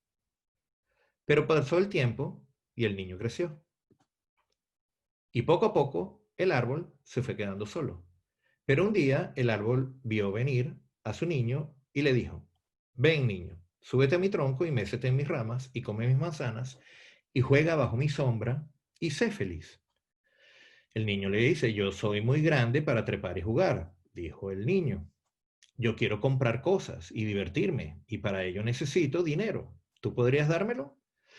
Lo siento, dijo el árbol, pero yo no tengo dinero. Solo tengo hojas y manzanas. Pero llévate mis manzanas, niño, y véndelas en la ciudad. Así tendrás dinero y serás feliz. El niño, que ya no era niño, trepó al árbol, arrancó sus manzanas y se las llevó con él. Y el árbol se sintió feliz. Pero pasó mucho tiempo y su niño no volvía, y el árbol estaba triste. Y entonces un día regresó y el árbol tembló de alegría y le dijo: ven, niño, trepa a mi tronco, mécete en mis ramas y sé feliz. Yo estoy demasiado para trepar árboles, dijo él. Necesito una casa que me sirva de abrigo, pues quiero una esposa e hijos, y para eso necesito una casa. ¿Puedes tú dármela? Yo no tengo una casa, dijo el árbol. El bosque es mi hogar, pero tú puedes cortar mis ramas y hacerte con ellas una casa para tu familia. Entonces serás feliz. Y así él cortó sus ramas y se las llevó con él para construir su casa. Y el árbol se sintió feliz. Pero pasó mucho tiempo y su niño no volvía, y cuando regresó el árbol estaba tan feliz que apenas pudo hablar con dificultad. Ven, niño, dijo con un susurro, ven y juega. Estoy muy viejo y triste para jugar, dijo él. Quiero un barco que me lleve lejos de aquí. ¿Puedes tú darme un barco? Corta mi tronco y hazte un barco, dijo el árbol. Entonces podrás navegar hacia lugares lejanos y serás feliz. El niño cortó el tronco del árbol, construyó con él un barco y navegó hacia lugares lejanos. Y el árbol se sintió feliz, pero no realmente. Y después de mucho tiempo, su niño volvió de nuevo. Lo lamento, niño, dijo el árbol, pero ya no tengo nada que darte. Ya no me quedan manzanas, mis dientes son muy débiles para comer manzanas, dijo el niño. Ya no me quedan ramas, dijo el árbol, ya no podrás mecerte en ellas. Estoy muy viejo para columpiarme en las ramas, respondió él. Mi tronco ya no está, no podrás treparlo, dijo el árbol. Estoy muy cansado para treparle, contestó él. Lo siento, se lamentó el árbol. Ojalá pudiera darte algo, pero ya no me queda nada. Yo no necesito mucho ahora, contestó él. Solo un lugar tranquilo donde sentarme y descansar. Estoy muy cansado. Bien, dijo el árbol reanimándose y se enderezó tanto como pudo. Si es así, un tronco cortado y viejo es bueno para sentarse y descansar. Ven, niño, siéntate, siéntate y descansa. Y él se sentó y el árbol fue feliz. Bueno, este cuento para mí es básico porque representa el amor en todo sentido. Y para mí es una lección actoral, porque generalmente los actores creen que el personaje es el árbol y el actor es el niño que juega con el árbol. Pero es al revés. Lamentablemente es al revés. El actor debe ser el árbol. Y el personaje a veces es un niño, a veces es un adolescente, a veces es un joven, a veces es una persona mayor, o a veces es un viejo como el que vemos en la imagen, y mi labor es servir de asiento para que él se siente sobre mí. Entonces, bueno, muchas gracias y con esto, finish. Gracias, Basilio. Qué bella manera de terminar. Y bueno, nada, abrimos ahora la ronda de preguntas. Yo tengo una primera pregunta para ti, por haber estado en varios procesos. Y bueno, tú hablas de un proceso actoral que tiene un lado muy íntimo, que es de un trabajo personal del actor fuera del espacio de ensayo. Entonces ahora pregunto si las reglas o los límites, esos límites que nos hablabas que el ejercicio pone, al crear un ejercicio para una obra, para un texto, también buscas cuáles son los límites que propone el texto o que el propio director propone con su puesta en escena para crear los ejercicios. Sí. Esa es una pregunta chévere porque a veces, por ejemplo, a veces ¿qué sucede? Que el director, por ejemplo, plantea algo que de repente yo como actor no se me hubiera ocurrido. Entonces, para mí, el hecho de que no se me hubiera ocurrido o en el cuerpo no lo he trabajado, para mí, antes de pensar si el director, si me parece bueno o malo lo que el director plantea, para mí tiene que ser un límite de crecimiento. Hay que entender lo siguiente, o sea, yo no, muchas veces entendemos que el límite es una censura, que el límite es algo que es algo prohibido. Resulta que el límite es para crecer. Por lo tanto, cuando a mí me alimenta mi pareja el actor con el que estoy haciendo la escena y de repente no está procediendo de la manera en que de repente yo me la imaginé o yo me lo imaginé cuando trabajé mi texto o eso tiene que ser muy enriquecedor para mí. Porque hay algo fundamental también en el hecho de ser verdadero, que es lo fundamental, y esto es básico, lo iba a decir en un punto, pero se me olvidó, es que yo debo partir de que el que está conmigo es de verdad, sea como sea. Aunque me toque un actor que no haga nada. Esa es la realidad que yo tengo a mi lado y debo creer en ella, porque si no creo en la persona con la que estoy trabajando, entonces no voy a poder desarrollar absolutamente nada. Entonces, lo que tú dices de los límites, yo los tomo en cuenta. Claro, cuando voy a diseñar un ejercicio, es igual, bueno, ¿qué pasó hoy en el ensayo? Pasó esto, tal persona habló sobre esto, sobre aquello. Entonces, bueno, vamos a proceder a un ejercicio que tenga justamente estas condiciones, ¿ok? Pero que no sea complaciente, es lo más importante, que no sea complaciente conmigo, que no me satisfaga a mí lo que yo quiero hacer con el personaje. Porque para eso, si yo me voy a satisfacer a mí mismo, para eso me escribo mi obra y me invento mi personaje. Si yo elijo una obra que ya estaba escrita y un personaje que ya está escrito, bueno, es el árbol que llega y bueno, toma mis ramas y soy feliz. Ya. Bueno, vamos a ver acá. Vuelven a preguntar si dices, por favor, el nombre del video, del primer video, del video de Luis Cunillé, el nombre. Déjame, lo voy a anotar en el chat. El primer video se llama Te diré siempre la verdad. Es el monólogo, el nombre del monólogo, que creo que no lo dije, estaba ahí puesto. Te diré siempre la verdad. Luis Omar se llama el actor, un actor catalán maravilloso, lo pueden ver en cine. Entonces, y de Luisa Cunillé es escrito el monólogo. Eso, es muy interesante esos monólogos, porque eso fue un grupo de monólogos en Madrid hace 3, 4 años, no recuerdo, para hacerle un homenaje a actores muy importantes españoles. Se seleccionó varios escritores y cada uno le escribió un monólogo, pero claro, cada uno le escribió un monólogo basado en la vida del actor, o sea, en cierta forma está cercano al actor porque de una u otra forma tiene que ver con su vida y era un homenaje. Y después cada uno de esos actores representó ese monólogo, pues que hablan de ellos mismos. Y pregunta a alguien que no sabemos quién es. Uh-huh. Como actor, ¿cómo vives o analizas el impacto del COVID en el teatro? Bueno, esa pregunta para mí va a ser rara porque resulta que a mí me ha pasado todo lo contrario que a todos mis compañeros. Yo llevo año y medio que yo salí de Venezuela, emigré y por supuesto en España tratar de actuar o hacer algo de teatro me ha sido muy difícil. Porque bueno, aquí ya hay grandes actores y hay todo un camino recorrido. Y pues, lo que pasa cuando uno emigra, pues que uno vuelve a cero, cosa que por un lado es fascinante y por otro no tanto.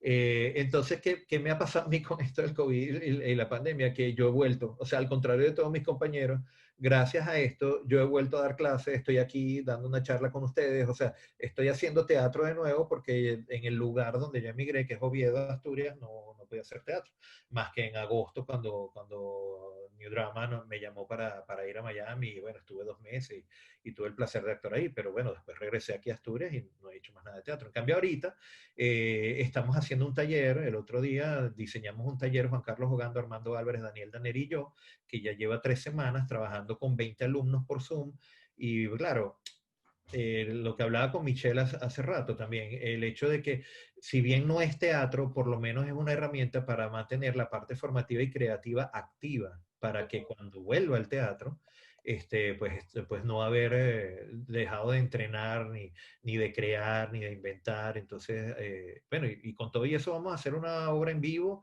en Zoom, no este fin de semana, sino el otro. Vamos a ver, lo único que se parece eso al teatro es que puede salir muy mal Y eso me maravilla.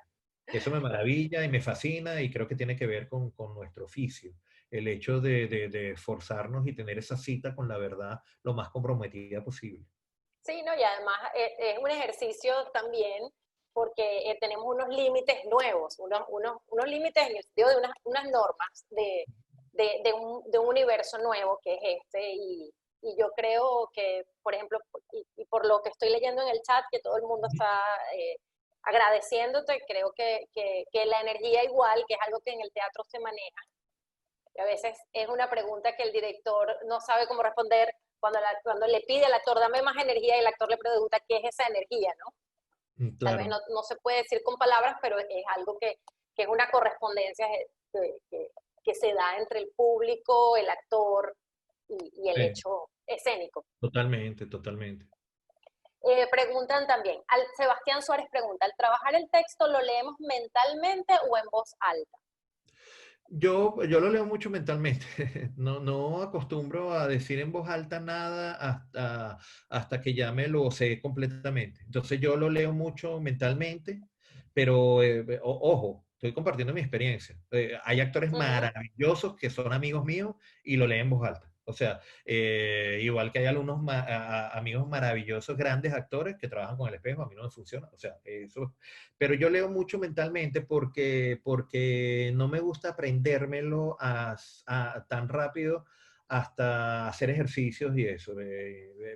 Claro, todo tiene que ver con el proceso. Por ejemplo, en el proceso de agosto, de julio y agosto, cuando yo llegué a Miami, era un proceso, el sistema americano es casi que tienes un mes, entonces ya en ese proceso uno debe llegar con el texto aprendido. Sí. Claro, yo tuve una cuestión ahí que el texto lo tuve casi que al mismo tiempo que llegué, pero indudablemente que si uno va a tener un mes de ensayo nada más, lo mínimo es que tú tengas ese texto un mes antes y que ya tú, antes de ir al mes de ensayo, ya tú hayas hecho todo el trabajo que por lo menos, no solamente el que hoy yo he dicho aquí, sino mucho más. Entonces yo lo hago mucho mentalmente para que en el ejercicio, cuando me sale una palabra, sea porque es realmente necesario que yo la diga. Yo recuerdo en ese proceso que tú lo empezaste, pues ciertamente entraste, ya llegaste con el texto, llegaste a la sala de ensayo, aquí Mm, solamente se ensaya un mes, bueno, menos, sí, tres sí, semanas, 4 semanas, sí, súper rudo. y tú, lo primero, tu personaje tenía que estar mucho en escena sin hablar. Sí, Y recuerdo que tú empezaste, o sea, que cuando yo vi, empezaste con unas semillitas de girasol que tenías sí, en el bolsillo. sí. Era una acción minúscula, pero te hacía tan vivo y tenía mucho que ver con el contexto donde estaba el personaje, que era una adaptación del tío Bani al llano venezolano. Se me Sí. borró el nombre del personaje en la obra original.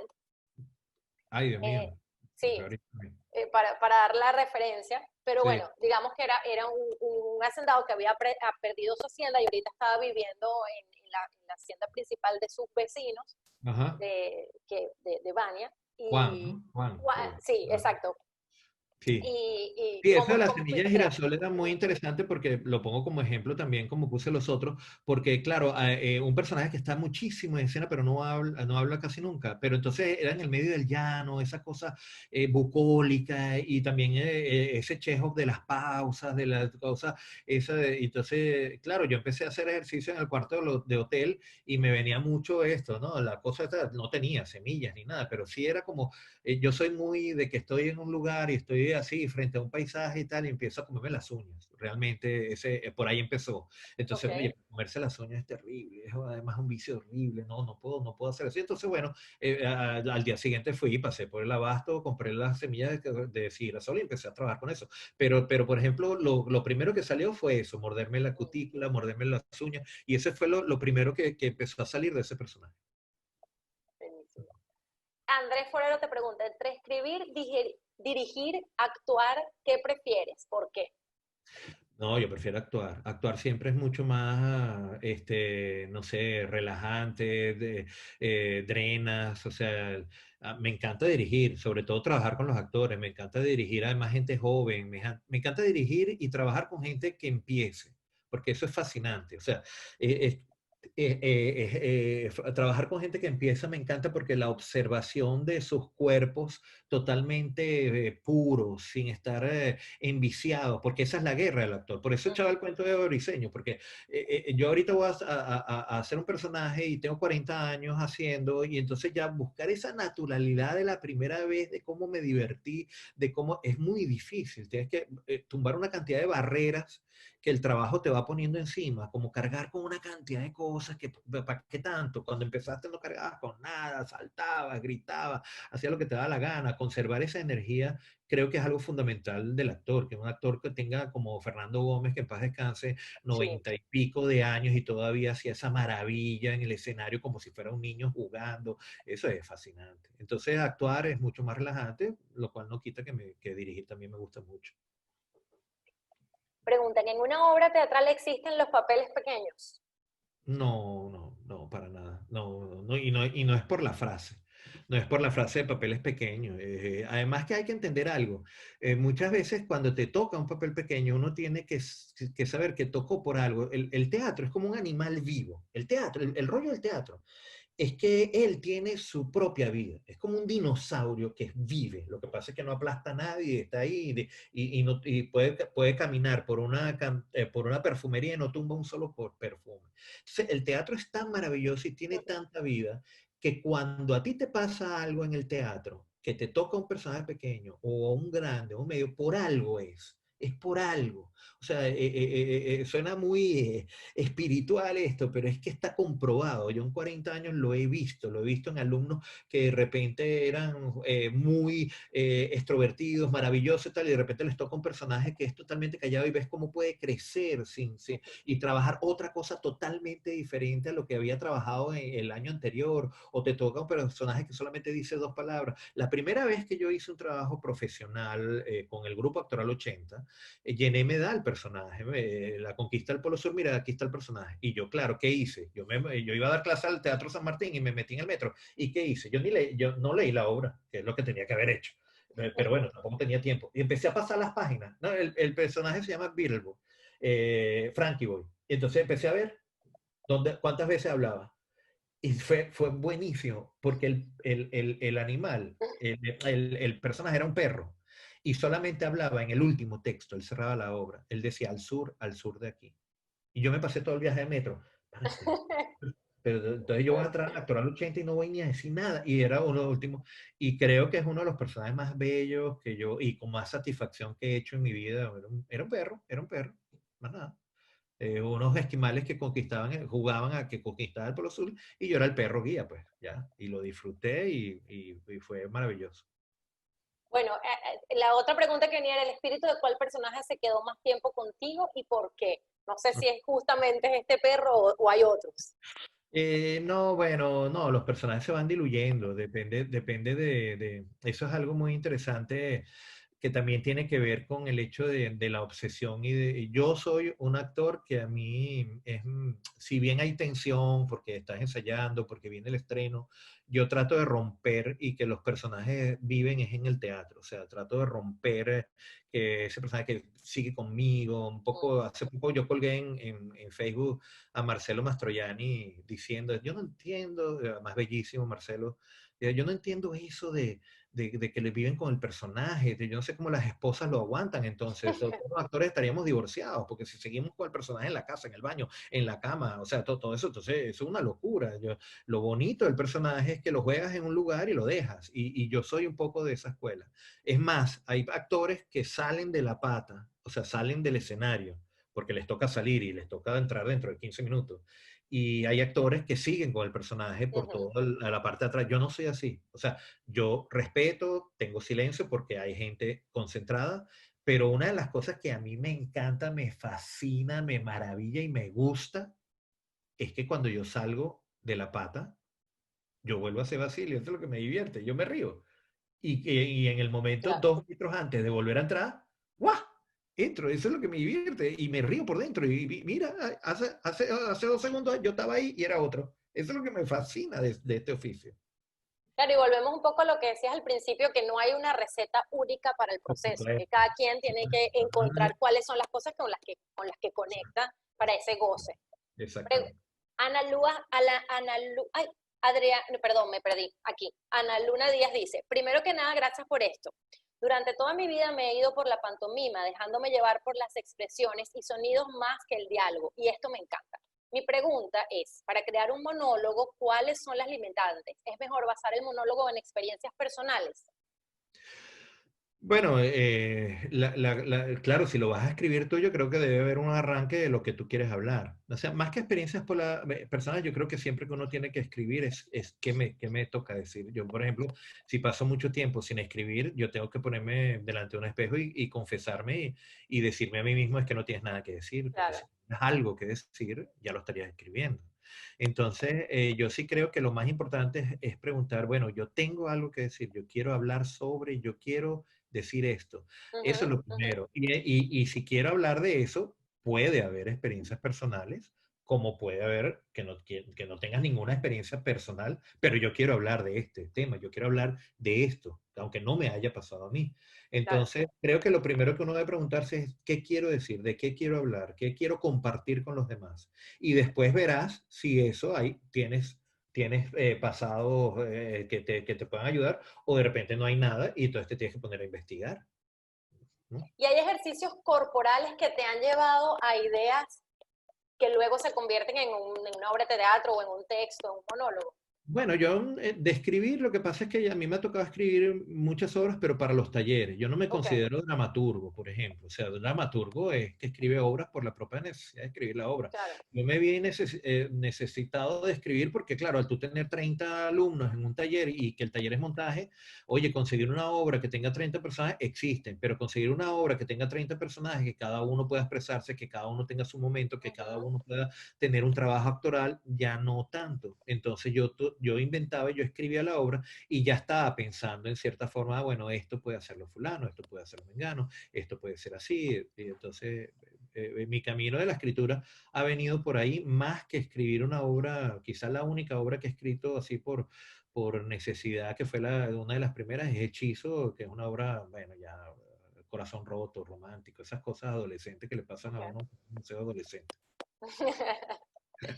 Adriana Sandoval pregunta, en este momento sin público físicamente es un desafío actuar sin recibir esa energía. Ajá. Los textos, la actuación se trabaja como un monólogo. ¿Cómo te nutres de tu compañero de escena? O sea, ¿cómo hacemos, Basilio? Dinos. No, bueno, yo creo que repetimos lo mismo que estábamos hablando tú y yo Ujú, y que comentamos con Michelle antes.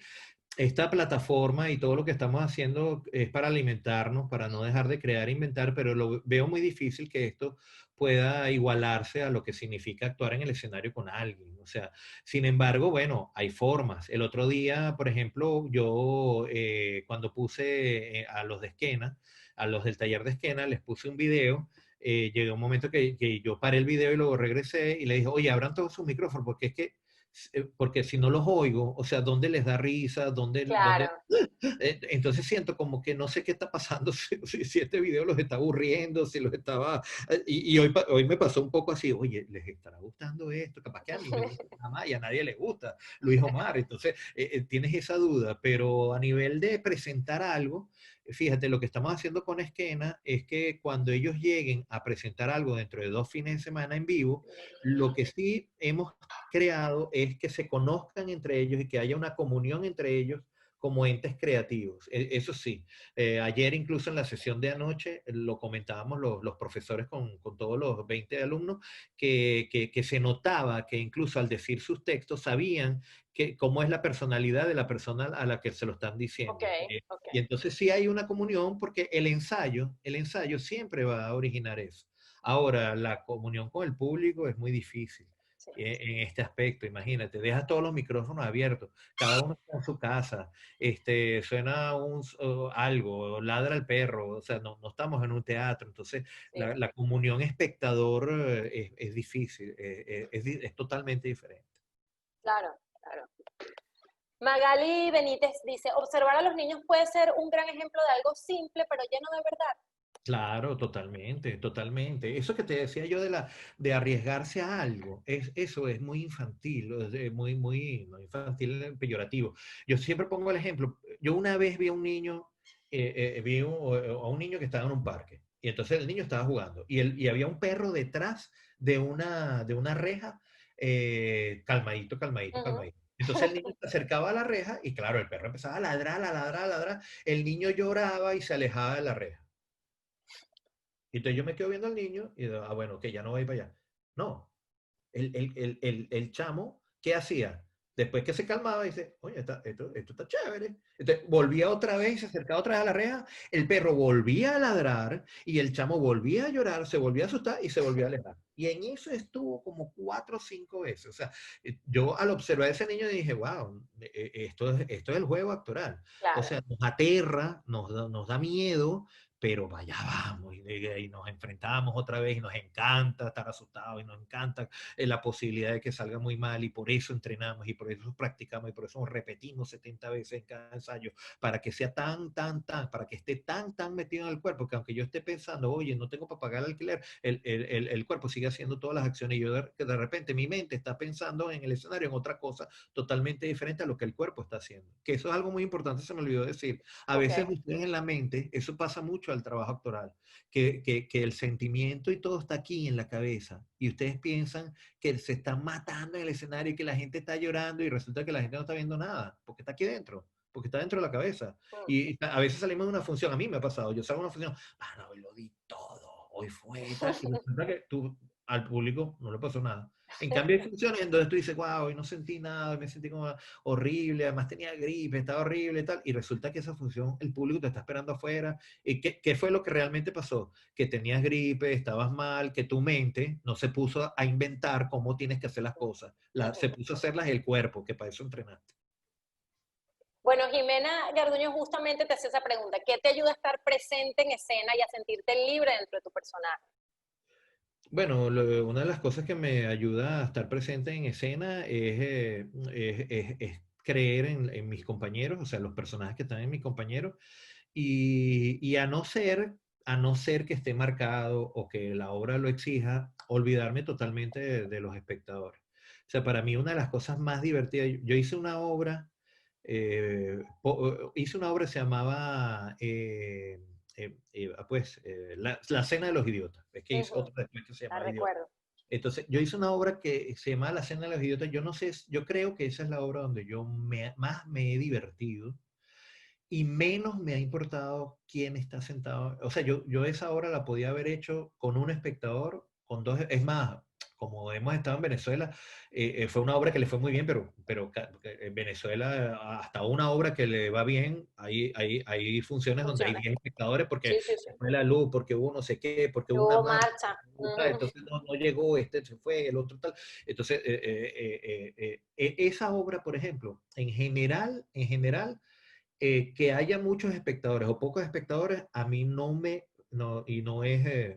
no creo estar inventando y mis compañeros lo pueden afirmar, a mí me apasiona exactamente igual, que haya uno a que haya 300 porque a mí lo que me encanta es el juego dentro en el escenario. A mí esa cosa de estar pendiente de la cuarta pared, a no ser que la obra lo diga, hay muchas obras que lo hacen, que lo que se pide.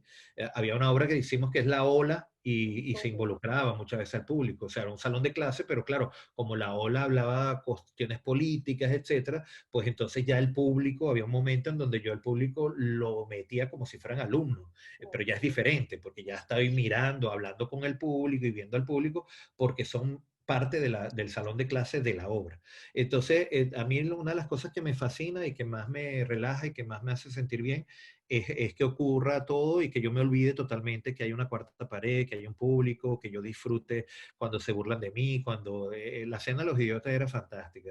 Además, al que tenía que fastidiar y volverle la vida a cuadritos era Héctor Manrique, entonces Sí, era sí, sí. maravilloso. Una maravilla, es verdad. Yo lo Teníamos vi ahí varias veces.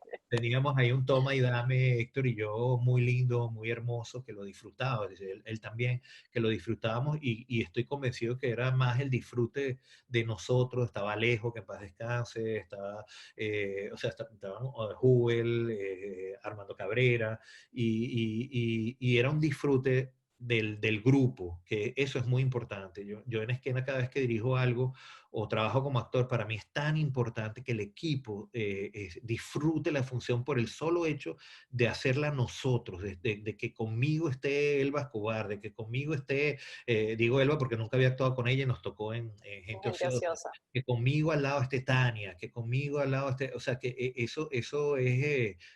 como dice Tania, o sea, actuar con gente que no conoce y que no es amiga tuya y que no creas un vínculo, ya es lo máximo, pero que además tengan eso, ya es gula, ya eso es gula, o sea, ya eso es demasiado. Y además que yo creo que a la profesión del actor nunca se le va a poder dar simbólicamente el dinero que se necesita Claro, para un trabajo que es de absoluta entrega, porque el actor no es solamente las 4 horas de ensayo o el fin de claro. semana de función, el actor pone su cuerpo, su imaginación, su memoria, todo el tiempo para el trabajo, y si no hay Sí, ese goce, pues no hay extra que pueda llenar, claro, que ese es el trabajo satisfactorio. claro. Preguntan, ¿es cierto que hay códigos distintos para las actuaciones en las tablas, cine y TV? Sí, sí, no, eso es indudable. Si bien uno se puede divertir mucho en cualquiera de las tres, y creo que cualquiera de las tres, nunca me ha gustado decir que una es mejor que la otra. Yo creo que cada una tiene su gran dificultad. Pero sí hay códigos, o sea, no es lo mismo trabajar para una cámara que para un público, no es lo mismo trabajar en un teatro de 300 personas que en el aula magna, o sea, no es lo mismo que, o sea, a quien te diriges cambia el código. O sea, no necesariamente, como dije antes, actoralmente, pero sí, por ejemplo pero soy yo. Yo disfruto el teatro, pero no porque el teatro, ay, sí, la madre, el teatro es la... No, no, no, no, no. Es tan simple como que cuando yo fui a hacer cine y hice varias veces cine, el hecho de ya estar montado en una petanina, que tengas un tipo acá, que cuidado que la sombra de este, que tienes el camarógrafo ahí, que tienes 4 personas o sea, aquí tal cual, por supuesto, para tú, por ejemplo, hacer algo real y verdadero, es súper difícil, pero de acuerdo a como a mí me gusta hacerlo, que es creérmelo totalmente, es imposible. Yo no puedo Claro. creerme que eso está sucediendo, ni que es creíble algo, porque es tan simple como que tengo un tipo aquí al lado con un reflector apuntándome y un tipo con una cámara acá. Entonces, es un trabajo mucho más interno y a mí particularmente me apasiona más lo otro, entrar en una habitación y que eso sea un juego y de repente al final con los aplausos enterarme, coño, verdad, que esto era mentira. Chévere, ok, bueno, perfecto, me puedo ir para mi casa lo más rápido. Preguntan, ¿cómo logras quitar los vicios de personajes pasados al volver a ser un personaje diferente? Esta pregunta te la hace Ximena Garduño. Sí, eso es súper difícil. Es súper difícil porque además hay diferentes tipos, hay gente que le gusta. O sea, por ejemplo, yo puedo identificar actores que son bastante parecidos y bastante iguales en el personaje que hicieron el año pasado al que están haciendo ahora. Pero el público lo divierte, le cree y la pasa bien y entra en el juego. O sea, no hay que pensar que necesariamente el que cambia es el que realmente va, no. Uno ve muchas películas, no sé, de Al Pacino y uno puede ver que es Al Pacino en muchas películas. Si bien Al Pacino es un gran actor, que hay películas donde hay construcciones totalmente, pero llega un momento en donde el actor en sí mismo se vuelve un seductor, el mismo actor, el actor en sí mismo es el seductor y es el personaje.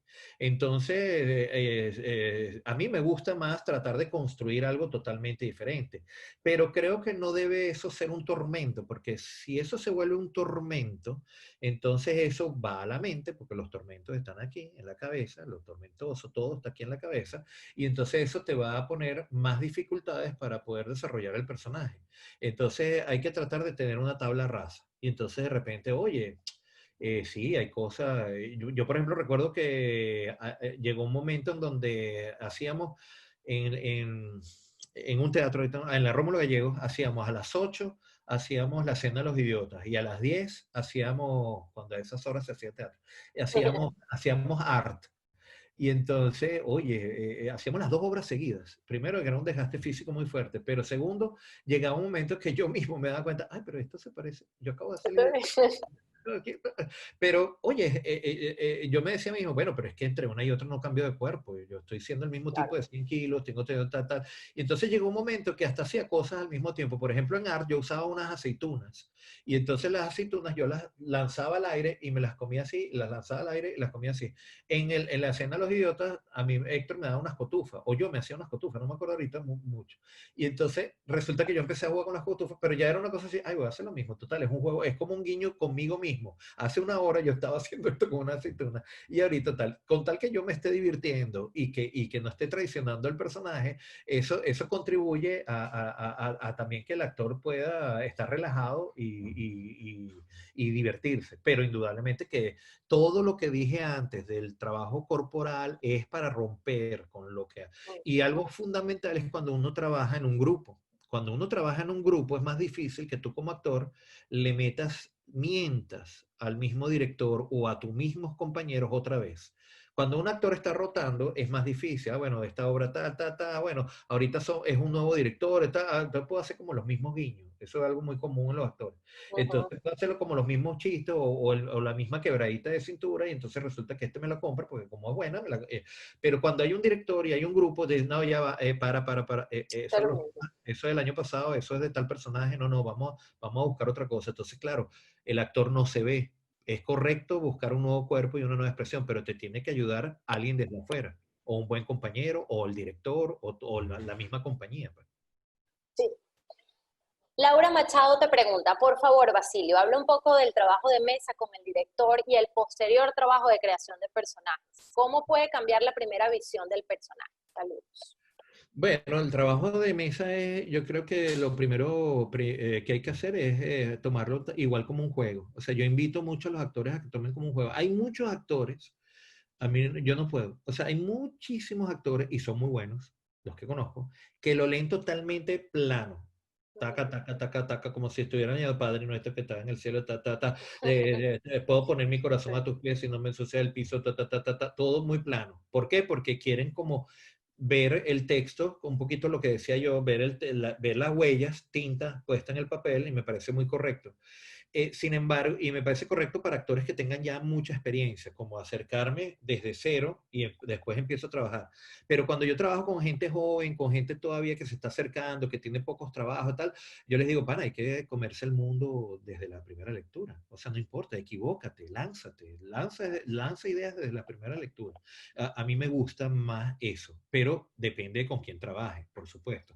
Y lo de comerse el mundo es una frase que a mí me gusta también usar mucho porque esa es una expresión común.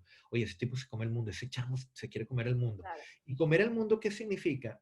Comer el mundo significa es buscar afuera. Es el mundo está fuera de mí. La concepción de que el actor tiene que buscar dentro de su cerebro, en sus sentimientos, en su psiquis, para mí es muy nebuloso. Hay que comerse el mundo es Claro. lo que está afuera. Y pues, agarrar la manzana con mi mano, sentir la piel, morderla, o sea, entonces hay que para afuera. O sea, mi construcción va de afuera hacia adentro. Eso es lo que he tratado de transmitir hoy. Bueno, y justamente alguien pregunta, ¿cómo te nutres como actor fuera de la escena en tu vida real? ¿Qué te inspira? ¿Cuál es ese afuera, afuera? Bueno, pues observar mucho, observar mucho. Si bien trato de no mezclar las cosas, como dije antes, que yo creo que un actor tiene que tener una vida fuera del escenario, una vida, a ver, yo a veces corregía mucho, no, es que el teatro es lo más, es la vida, no, no tanto así, o sea, tu mamá también vale la pena, o sea, y la novia y tu hijo, o sea, si no desarrollas ese amor por las personas que están cercanas a ti, o la vida que tú construyes, ¿cómo vas a pretender desarrollar un amor por alguien que no existe? Por un fantasma que está en un papel.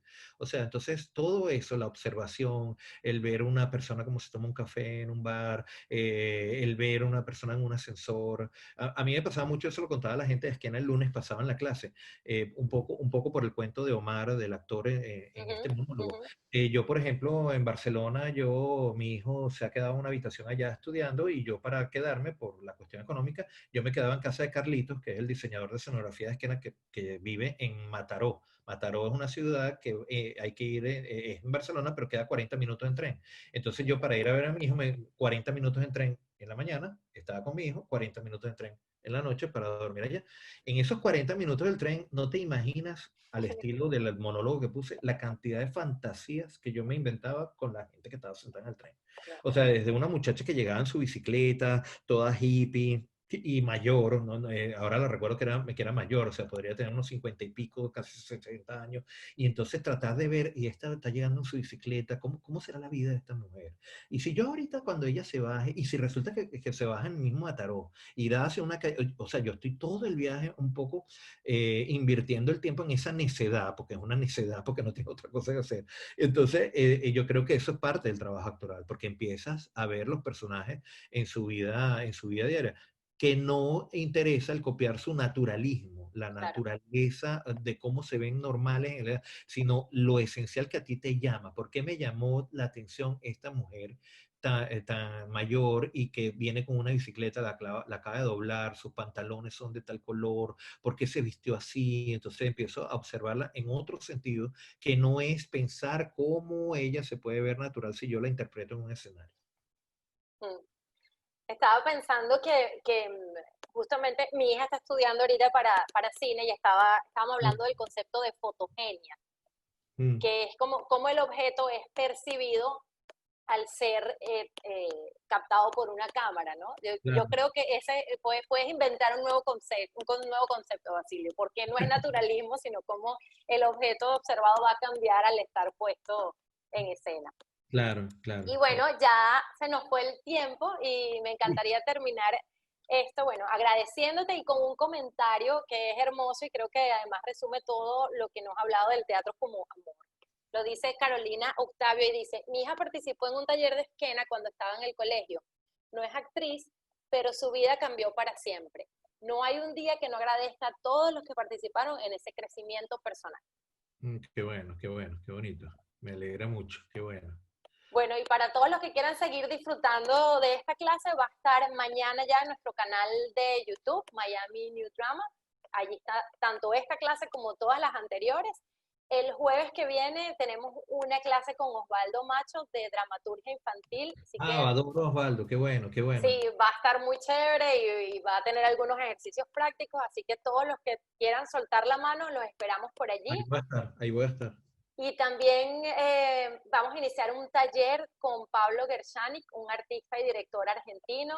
También las dos primeras charlas Fascinante. están en Miami, en el canal de YouTube, y aquellos que vean esas charlas y sientan que eso resuena con lo que están buscando ahorita, pues estamos también esperándolos para participar.